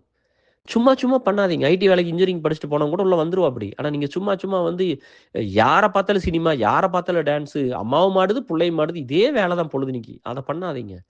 அத பண்ணி பண்ணி நம்ம எல்லாருமே அந்த செலிபிரிட்டி குடும்பத்த வாழ வைக்கிறதுக்கு மட்டும் நம்ம பொறந்து இருந்திருக்கிறோம்னு அடிமை மாரி ஃபீல் பண்ணிக்காதீங்க. அப்புறம் எதுக்கு நம்மளுக்கெல்லாம் சுதந்திரம்? நம்ம மைண்ட மென்டலா அப்படித்தானே பண்ணி வச்சிருக்காங்க. அத பண்ணாதீங்கன்னு சொல்ல வர்றேன். ஏன் ஒரு ஸ்போர்ட்ஸ்ல போட்டுடுங்க. ஒரு மேத்ஸ் படிக்க சொல்லுங்க, சயன்ஸ் படிக்க சொல்லுங்க, ஒரு இங்கிலீஷ் படிக்க சொல்லுங்க. இல்ல உங்க மதர் டங்க படிக்க சொல்லுங்க. தமிழோ, தெலுங்கோ, மராத்தி ஏதோ சொல்றீங்களா? அதெல்லாம் துளுவோ ஏதோ ஒண்ணு படிக்க சொல்லுங்க. அந்த மாரி ஸ்கில் எல்லாம் அவங்க டெவலப் பண்ணிக்கிட்டும். இந்த வாழ்க்கையில வாழ்றதுக்கு வந்து என்னெல்லாம் வேணுமோ அந்த ஸ்கில் எல்லாம் அவங்க கத்துக்கிட்டு, ஒரு கராத்தே போட்டு, ஒரு ஸ்விம்மிங் போட்டு, அந்த டேக்வாண்டோ போட்டு, இந்த மாரிலாம் ஒண்ணு கத்துக்கட்டும். திருக்குறள் கத்துக்கட்டும். அத விட்டுப்புட்டு சும்மா வந்து எல்லாமே வந்து எப்ப பார்த்தாலும் இந்த டான்ஸ், பாட்டு இத தான் கத்துக்கணுமான்னு கேட்கிறேன். இத கத்துக்கிட்டா மட்டும் சொசைட்டி இம்ப்ரூவ் ஆயிருமா டியர்ஸ்? இல்லையா? அப்புறம் இந்த சின்ன பசங்கலாம் நீங்க சொல்றீங்கல்லப்பா, உண்மையாலுமே நியாயமா கேட்கிறேன். ஆம், உங்களுக்கு ஏன் இதெல்லாம் தோண மாட்டேங்குதுன்னா, நீங்க சொசைட்டிக்குள்ள அப்படி இல்ல. நீங்க ரொம்ப குறுகிய மனப்பான்மை, குறுகிய வாழ்க்கையில தான் வாழ்றீங்க. நீங்க, உங்க ஃபேமிலி இப்படிதான். உங்க அம்மா உங்கள எப்பவுமே கேர் பண்ணிட்டு இருக்கும். உங்க அம்மா உங்களை தான் இந்த உலகத்திலேயே ரொம்ப பெஸ்ட்டான ஒரு ப்ரீடா பேசிட்டு இருக்கும். உங்க அப்பாவும் அப்படிதான் வெளியில வந்து எல்லா பக்கம் சொல்லிட்டு இருப்பாரு. நீ ஒரு படிச்சு ஒரு வேலைக்கு போவ. உனக்கு உன் ஸ்டேட்டஸ்ல பார்த்து கல்யாணம் இது எப்படி இப்ப ஈக்குவல் ஆகும்? நீ எந்த படத்த போய் லைக் பண்ற? இப்ப ஈக்குவல் ஸ்டேட்டஸ்ல பார்த்து கல்யாணம் பண்ணிக்கிற படத்த லைக் பண்றியா? இல்ல ஒரு பெரிய ஹீரோ ஒரு ஏழை பொண்ண லவ் பண்றது சினிமால? இல்ல ஒரு சின்ன ஏழை குடும்பத்தில பொறந்த ஒரு ஹீரோ பணக்கார வீட்டு புள்ளைய லவ் பண்ணி கல்யாணம் பண்ணி சக்சஸ்ஃபுல்லா இருக்கு. இத லைக் பண்றீங்களா? அப்புறம் ஏன் உங்களுக்கு முரண் இருக்குது? உங்க மனசு ஒண்ணு ஆசைப்படுது. ஆனா நீங்க வாழ்க்கையில நிஜ வாழ்க்கையில வேற ஒண்ண பண்றீங்கல்ல? அப்ப ஏன் உங்க நீங்க சொல்றீங்களா, நீங்க வந்து பணத்த குடுக்குறீங்க, எல்லாமே சப்போர்ட் பண்றீங்களாமா, அப்ப ஏன் உங்க ஹீரோஸ் கேட்கக்கூடாது? ஏன் அவங்களுக்கெல்லாம் மத்த புள்ளைகள பார்த்தா கல்யாணம் பண்ணிக்கணும்னு தோணாதா? ஏன் மறுபடியும் திரும்ப திரும்ப ஒரு பெரிய கோடீஸ்வரன், பெரிய பணக்காரங்களையும் போய் கல்யாணம் பண்ணணும்? சொல்லுங்க. கல்யாணம் பண்ணி எல்லாருமே அடுத்த ஜெனரேஷன் குழந்தைகள பெத்து அடுத்த ஜெனரேஷன் உருவாக்குறது தானே! அப்ப இங்க வசதியா வாழ்றவங்க வாழ்ந்து பணத்தோட சேர்ந்துகிட்டே இருக்கும். ஏழையா இருக்கிறவங்க கஷ்டப்படுறோம் அப்படியே இருந்துரணுமா? இதெல்லாம் நீங்க தானப்பா யோசிக்கணும். இதுல நம்மகிட்டருந்து எத்தனை புடுங்கிக்கிறாங்க யோசிச்சு பாருங்க. நீங்க அந்த மாரி பண்ணீங்கன்னா, டபுள் த டைம்ஸ் அவங்க பெருசானாங்கன்னா, அவங்க திரும்ப நம்மள வந்து சப்ரஸ் பண்றதுக்கும், நம்மட்டருந்து புடுங்கிக்கிறதுக்கும் அதத்தானே பண்றாங்க. இந்த சொசைட்டிக்கு ஏதாவது ஒரு நல்லது பண்றாங்களா? ஒருத்தன் வேலைன்னு செஞ்சா அவன் நியாயமா தானே பண்ணியிருக்கணும். இல்லையா? ஒரு ஒரு கிரியேட்டிவிட்டி தானே ஒரு கதை எழுதுறதெல்லாம். நம்ம கூட வந்து நான் கூட ஆட்டோபயோகிராஃபி எழுதினோம்ப்பா. நம்ம வந்து 97 மூவி வர்றதுக்கு முன்னாடி அந்த ஆட்டோபயோகிராஃபியெல்லாம் எழுதி, இந்த படம் வர்றதுக்கு 2 வருஷத்துக்கு முன்னாடி எழுதி நம்ம ஏசல்ல போட்டாச்சு. ஃபிரோஸ் தான் அத பிடிஎஃபா மாத்தி போட்டிருந்தான். அது சும்மா ரொம்ப நாள் கேட்டதுனால அது ஒரு தடவ பண்ணேன். ஏசலுக்காக பண்ணேன். 10, 12 வருஷம் கம்ப்ளீட் ஆயிருச்சு. நம்ம ஏசலுக்கு வந்து 8 மணி நேரம் எழுதின கதை தான் அது. அப்புறம் நம்ம அன்னைக்கு ரிஜிஸ்டர் பண்ணியிருந்தோம்னா 97 மூவியே நம்மளோட காப்பி ரைட் தான். அது எல்லாத்தோட லைஃப்லயும் நடந்திருக்கும். அது ஆல்மோஸ்ட் 70% ஆஃப் பீப்பிள் லைஃப்ல நடந்த கதை தான் அது. ஆனா நம்ம ரிஜிஸ்டர்லாம் பண்ணி வைக்கல. அப்ப அந்த கதையை எடுத்துக்கிறதுல கூட இவங்கெல்லாம் நியாயமா நடந்துக்காம ஒரு ஒரு ஒரு ஃபீல்ட ஒரு ஏழப்பட்டவன், ஒரு ஒரு வசதி இல்லாதவன், அவன் அத நம்பி இவ்வளோ வருஷமா எழுதின ஒரு கதை இருந்திருக்கும். இத வச்சு நம்ம ஏதோ கொஞ்சம் காசு வரும், நம்ம குடும்பத்துக்கு ஏதோ ஒண்ணு பண்ணலாம்னு நெனச்சிட்டு இருக்கும்போது, அந்த கதையும் ஒரு பெரிய ஆளு திருடி எடுத்து படம் எடுத்து அதெல்லாம் பண்றதுல எவ்வளோ பாவம். யோசிச்சு பாருங்க. நீ தான் ஆல்ரெடி பெரிய ஆள்னு ப்ரூவ் பண்ணிட்டியே, அப்புறம் எதுக்கு போய் சாதாரண மனுஷங்கிட்ட தட்டி பறிச்சு புடுங்கிட்டு வர்றீங்க எல்லாத்தையும்? அது ரொம்ப தப்பு இல்ல. அப்ப அதுக்கெல்லாம் நம்ம தானே காரணம். நீங்க என்ன வேணா பண்ணிக்கலாம். இல்லையா? நம்ம வந்து நல்லா இருந்தோம்னா போதும். நம்ம ஜெயிச்சா போதும். எத்தன தப்பு வேணா பண்ணிக்கலாம். எவன் அழிஞ்சு போனாலும் பரவால்ல. அந்த ஒரு இதுக்கு போக்கூடாதுல்ல. நம்ம நியாயமா இருந்தாலும் நெறைய பேர் மோசமா தான் இருப்பாங்க. உங்கள பாதிப்பாங்க. உங்கள்ட்ட சண்ட போடுவாங்க. புடிங்க பார்ப்பாங்க. எல்லாமே பண்ணுவாங்க. பட் நீங்க அதுக்கெல்லாம் ஃபைட் பண்ணுங்க. நியாயமா இருந்தா தான் நிம்மதியா இருக்க முடியும். நான் நெறைய டைம் சொல்ட்டேன் டிஎஸ். நம்ம வந்து இந்த லைஃப்ல வந்து இப்ப செத்து போனா கூட நான் சந்தோஷமா செத்து போயிருவேன்னு நான் நெறைய டைம் சொன்னேன். சிரிச்சுட்டே செத்து போயிருவேன் டிஎஸ். நான் வந்து அவ்ளோ வேல பண்ணிட்டேன். இங்க எல்லாம் இந்த சமுதாயத்தையெல்லாம் நான் பார்த்து பயந்துருக்கிறேன். அம்மா வாழ முடியாம செத்து போச்சுல்ல. பயந்துட்டு தானே செத்துருக்கும். மனசுட்டு ஹார்ட் பிரேக் ஆயி தானே செத்துருக்கும். இல்லையா? நம்ம டிப்ரஷன்ல இந்த ஹார்ட் பிரேக்லாம் வந்த டைம்ல கூட அப்படியே உடம்பு ஒண்ணுமே இல்ல உடைஞ்சு போச்சு. சாவு தான் அது. அப்ப யோசிச்சேன். எங்க அம்மா ஒரு 17, 18 வயசுல செத்து போச்சு. எனக்கு வந்து 40 ஆரம்பிச்சு 44 இப்படி ஆகுமாட்ருக்குன்னு நெனச்சேன் நானு. வெளிய வந்துரணும் அப்படின்னு நெனச்சேன். எங்க அம்மாவோட டபுள் டைம்ஸ் வாழ்ந்துட்டேன். அது 17, 18 வயசுல செத்து போச்சு. நம்மலாம் வந்து கிட்டத்தட்ட 45 வயசு இருந்துட்டோம். டபுள் த டைம் வாழ்ந்தாச்சு. போனஸ் தான் எனக்கு பெனிஃபிட் தான். இன்னொரு இன்னொரு இன்னொரு டைம் இன்னொரு டபுள் அதோட ஆயுசு காலம் வாழ்ந்துருவேன்னு நம்புறேன். வாழ்ற வரைக்கும் இந்த வாழ்க்கை வந்து எல்லாத்துக்கும் ஒரு பயனுள்ளதா தான் இருக்கும். நம்ம இந்த மாரி தான் போகணும். அப்புறம் சின்ன சின்ன நடிகர் நடிகைலாம் பார்த்தீங்கன்னா, அவங்க நெறைய ஹெல்ப் பண்ணியிருப்பாங்கப்பா. ஏதோ சரஸ்வதின்னு ஒரு அம்மா வந்து அத்தன ஹெல்ப் பண்ணுமாமா. அப்படியெல்லாம் சொல்லிருக்காங்க. நல்லவங்கள பூரா செலிப்ரேட் பண்ணுங்கப்பா. அத சப்போர்ட் பண்ணுங்க. அவங்கள பத்தி பேசுங்க. அவங்கள பத்தி சோசியல் மீடியால போடுங்க. ஒரு சோசியல் மீடியாவ நீக்குனா 4 நல்லது பண்ணவங்க இருக்கட்டும். இந்த அம்மா மரத்த நட்டுருச்சு. இந்த அம்மா வந்து இதுக்கு வந்து காசு குடுத்து, இந்த அம்மா சோறு சும்மா போட்டுருச்சு. ஹாஸ்பிட்டலுக்கு பாரு இத குடுத்துருக்காங்க. அப்படி பண்ணுங்கப்பா. அது அவங்க பெரியவங்களா இருக்கட்டும், சின்னவங்களா இருக்கட்டும், வசதி படைச்சவங்களா இருக்கட்டும், சாதாரண மனுஷங்களா இருக்கட்டும், பொலிட்டீஷியனா இருக்கட்டும், யாரா வேணா இருக்கட்டும். பெருந்தன்மையோட நடந்துக்குங்க. நல்லது பண்ணா எல்லாத்தையுமே அப்ரிஷியேட் பண்ணுங்க. பொலிட்டீஷியன் எல்லாத்தையும் மோசமா பார்க்க வேண்டாம். எந்த கட்சியும் நீங்க மோசமா பார்க்க வேண்டாம். எந்த நடிகரையும் மோசமா பார்க்க எல்லாத்தையும் ஒரு மனுஷனா பாருங்க. நல்லது பண்ணா இது பண்ணுங்க. 2வது பயம்தான். நான் தான் சொல்றேனே நம்மளுக்கு என்ன பண்ணாலும் என்ன பண்ணுவோம்? நம்ம சாகத்தான் போறோம். எவன் நெனச்சாலும் நம்மள வாழ வைக்க முடியாது. புரியுதுங்களா? எவன் நெனச்சாலும் நம்ம ஆயுஸ் காலம் தாண்டி அந்த அளவுக்குலாம் இங்க பெரிய புடுங்கிலாம் இங்க யாரும் கிடையாது. அதனால நீங்க பயந்துக்காதீங்க இதெல்லாம். என்னைக்கு இருந்தாலும் சாக போறது தான். புரியுதா? எப்படி இருந்தாலும் கொடுமைய அனுபவிச்சு தான் சாவோம். அது யாரும் நல்லாவே வச்சிருந்தா கூட, எனக்கு என் பொண்டாட்டி நல்லா பாத்துக்குது, என் புள்ள நல்லா பாத்துக்குது, என் பையன் நல்லா பாத்துக்குது அப்படின்னாலும் கூட நம்ம உடம்பே வந்து நம்மள அழிச்சு ஒண்ணும் இல்லாம பண்ணி தான் உயிர எடுக்கும் வெளிய. சும்மாலாம் எவனும் செத்து போயிற மாட்டாங்க. அந்த அந்த சாக போற நேரத்துல அந்த துடிக்கிற துடிப்பெல்லாம் வந்து கொஞ்சம் நெஞ்சமெல்லாம் இருக்காது. அப்படிதான் ஒவ்வொருத்தரும் சாவோம். அந்த வலி வந்து அது வந்து அன்பியரபிள் பெயின். அப்படிதான் கொடுமை அனுபவிச்சு சாக போற ஒரு உயிரினத்துக்கு, வாழும்போது கொஞ்சம் வலி எடுத்துக்கிட்டு நேர்மையா இருந்துட்டு போயிரலாம். நாணயமா இருந்துக்கலாம், நன்றியோட இருக்கலாம், அன்போட இருக்கலாம், காதலோட இருக்கலாம், பாசத்தோட இருக்கலாம்ல. அதெல்லாம் நீங்க கொஞ்சம் பண்ணுங்க. உங்க அப்பா, அம்மாவே அப்படிதான் சொல்லுவாங்க. ஏன்னா அவங்கலாம் ஃபுல்லா சீரியல் பார்த்துட்டு உட்கார்ந்துருக்காங்கப்பா. அந்த சீரியல்ல பூரா என்ன இன்ஃப்ளூயன்ஸ்ங்கிறது என்ன இருக்கணும்? இப்ப நம்மலாம் வந்து சேனல்ல வந்து டெய்லியும் பேசிட்டு இருக்க முடியுமா? சொல்லுங்க. ஏதோ ஒரு வேலைக்கு ஜாயின் பண்ற வரைக்கும் இப்ப வேலை இல்லாம இருக்குது. எல்லாம் ப்ராசஸ் போயிட்டு இருக்குது. எனக்கு வேலை இல்லாம தான் இருந்தது டிஎஸ். எத்தன ஆடியோ, எத்தன வீடியோன்னு பாருங்க. எவ்ளோ பண்ணியாச்சுன்னு பாருங்க. சரி சொல்லுங்க இந்த சேனல் இப்ப தான் $20 எங்களுக்கு வந்து கிரெடிட் ஆயிருக்குது. நாங்க இன்னும் கிளைம் பண்ணல. $100 வந்தா தானே காசு குடுப்பாங்களாமா. 100, 120 10,000 வந்தா தானே குடுப்பாங்க. இப்ப தான் $20 வந்திருக்குதுப்பா மானிட்டைசேஷன். சரி இன்னைக்கு காலையில தான் காமிச்சாங்க. பட் இது வந்தா கூட நான் எடுத்துக்க போறேன்னா, சொல்லுங்க. இதெல்லாம் பண்ணி நான் ஏதாவது யூஸ் பண்ணிட்டேன்னு சொல்லுங்க. ஏதோ ஒண்ண நான் எடுத்துக்கிட்டேன்னு சொல்லுங்க. இதெல்லாம் பண்ணுனதுக்கு நீங்க தான் கொண்டு பெரிய இடத்துல குறைச்சிருந்திருக்கணும். நீங்க தான் நான் ஏதாவது அனுபவிச்சுட்டேனான்னு சொல்லுங்க. இப்ப இந்த 1 மணி நேரம் பண்ணது கூட என் டைம், என்னோட எஃபோர்ட் நான் நல்லா இல்லாதப்ப பண்ணுனது தான். 5 நாளைக்கு இன்னைக்கு பெட்டரு. பட் சொல்றேன். சரியா? இந்த யங்ஸ்டர்ஸ் மேல எனக்கு எப்பவுமே ஒரு பெரிய ஒரு பாசம் இருக்குது. அதே நேரத்தில ரொம்ப கவலை இருக்குப்பா. நீங்க எத நோக்கி போறீங்கன்னு சொல்லி அழிச்சு போடும் அதெல்லாம். சரியா? அதனால அந்த ரொம்ப அந்த மோகம் அதெல்லாம் வேண்டாம்ப்பா. நம்ம நம்ம நேர்மையா இருந்து பண்ணுங்க. நான் பார்த்துட்டேன். இ- நீ நீ நேர்மையாக இருந்து வந்தீங்கன்னா ஒரு சில விஷயம்லாம் லைஃப்பில் நீ பண்ண மாட்டேன். இப்போ என் ஒய்ஃப் நான் இன்ஸ்டாகிராமில் டான்ஸ் வீடியோலாம் போட விடுறது இல்லையில்ல, அவங்க போட மாட்டாங்க. சரியா? ஏன்னா நம்ம பார்த்துட்டு வந்திருக்கிறோம். அங்கே இன்னொரு பிள்ளையும் பையனும் ஒரு பொண்ணு அந்த வயசில் வந்து ஒன்றும் இல்லாமல் எத்தனை கஷ்டப்பட்டுட்டு இருக்குது. அதையே பொழப்பா வச்சுட்டு நம்ம பண்ணிட்டு இருக்கக்கூடாதுல்ல. ஸோ அதெல்லாம் நீங்கள் பார்த்துக்குங்க. நீங்கள் நல்லபடியாக இருக்கணும். உங்கள் லைஃப் நல்லா இருக்கணும். அ ரொம்ப வந்து ஆட்டம் போட்டுக்கிட்டு இருந்தோம்னா, அப்புறம் பட்டுன்னு கடவுளுக்கே பொறுக்காம பீஸ புடுங்கிருவாரு. அப்புறம் போய் சேர்ந்துருவோம் சீக்கிரம். எங்கூட இருந்த பாதி பேர் இறந்து போனவன் பூரா ஆட்டம் போட்டு போனது தான். அதுதான் சொல்ல வந்தேன். இந்த ஒரு 10 வருஷத்துல இறந்து போன என் ஃப்ரெண்ட்ஸில 95% ரொம்ப ஆட்டம் போட்டு, சரியா? என்னமோ வந்து "வானம் இங்கு மேல் இருக்கு, பூமி எங்க கீழ இருக்கு, சொர்க்கலோகம் பக்கம் வந்ததே" அப்படின்னு ஒரு பாட்டு இருக்கும். அந்த மாரி தான். சரியா? "தேனிலாவும் பாட பாட அந்த மாரி நல்ல பாட்டு தான் அது. வெற்றிலை படம்னு நெனைக்கிறேன். ஸோ அந்த மாரி தான். அப்படியே ரொம்பலாம் பண்ணக்கூடாது. நான் எப்பவுமே தேடுனது மனிதாபிமானத்தையும், தேடுனது எங்க அம்மாவையும், அ எங்கூட என் கண்ணு முன்னாடி கஷ்டப்பட்ட உயிரினத்த அதுகள நல்லா பார்த்துக்கணும். கடைசி வரைக்கும் அப்படி அவங்களுக்காக இருந்துட்டு போயிறணும் அப்படிங்கிறது தான். இதுவரை கடவுள் புண்ணியத்துல நல்லா தான் இருக்கு. இனிமேலும் அப்படியே அது கன்டின்யூ ஆகும் உயிர் போற வரைக்கும். அவ்வளோதான் நிம்மதியா இருந்துட்டு போயிரும் அவ்வளோதான். அதுக்கப்புறம்லாம் பயம் பார்த்து அவங்க அவங்க வாழ்க்கைய அவங்கவங்க தான் பண்ணிக்கணும். நம்ம வந்து ஆயுசு முழுவதும் வந்து கண்டிப்பா வந்து அவங்களுக்கு பேசிக்கா என்ன பண்ணணுமோ அத பண்ணி வச்சிரலாம். அவ்வளோதான். அதுக்கு மீறியெல்லாம் வந்து மத்த பேரண்ட்ஸ் மாரிலாம் நான் கண்டிப்பா இல்ல. சரியா? ஸோ நான் சொசைட்டிக்காவும் இருக்கணும்னு ஆசைப்படுறேன். Love you all. Take care. Bye.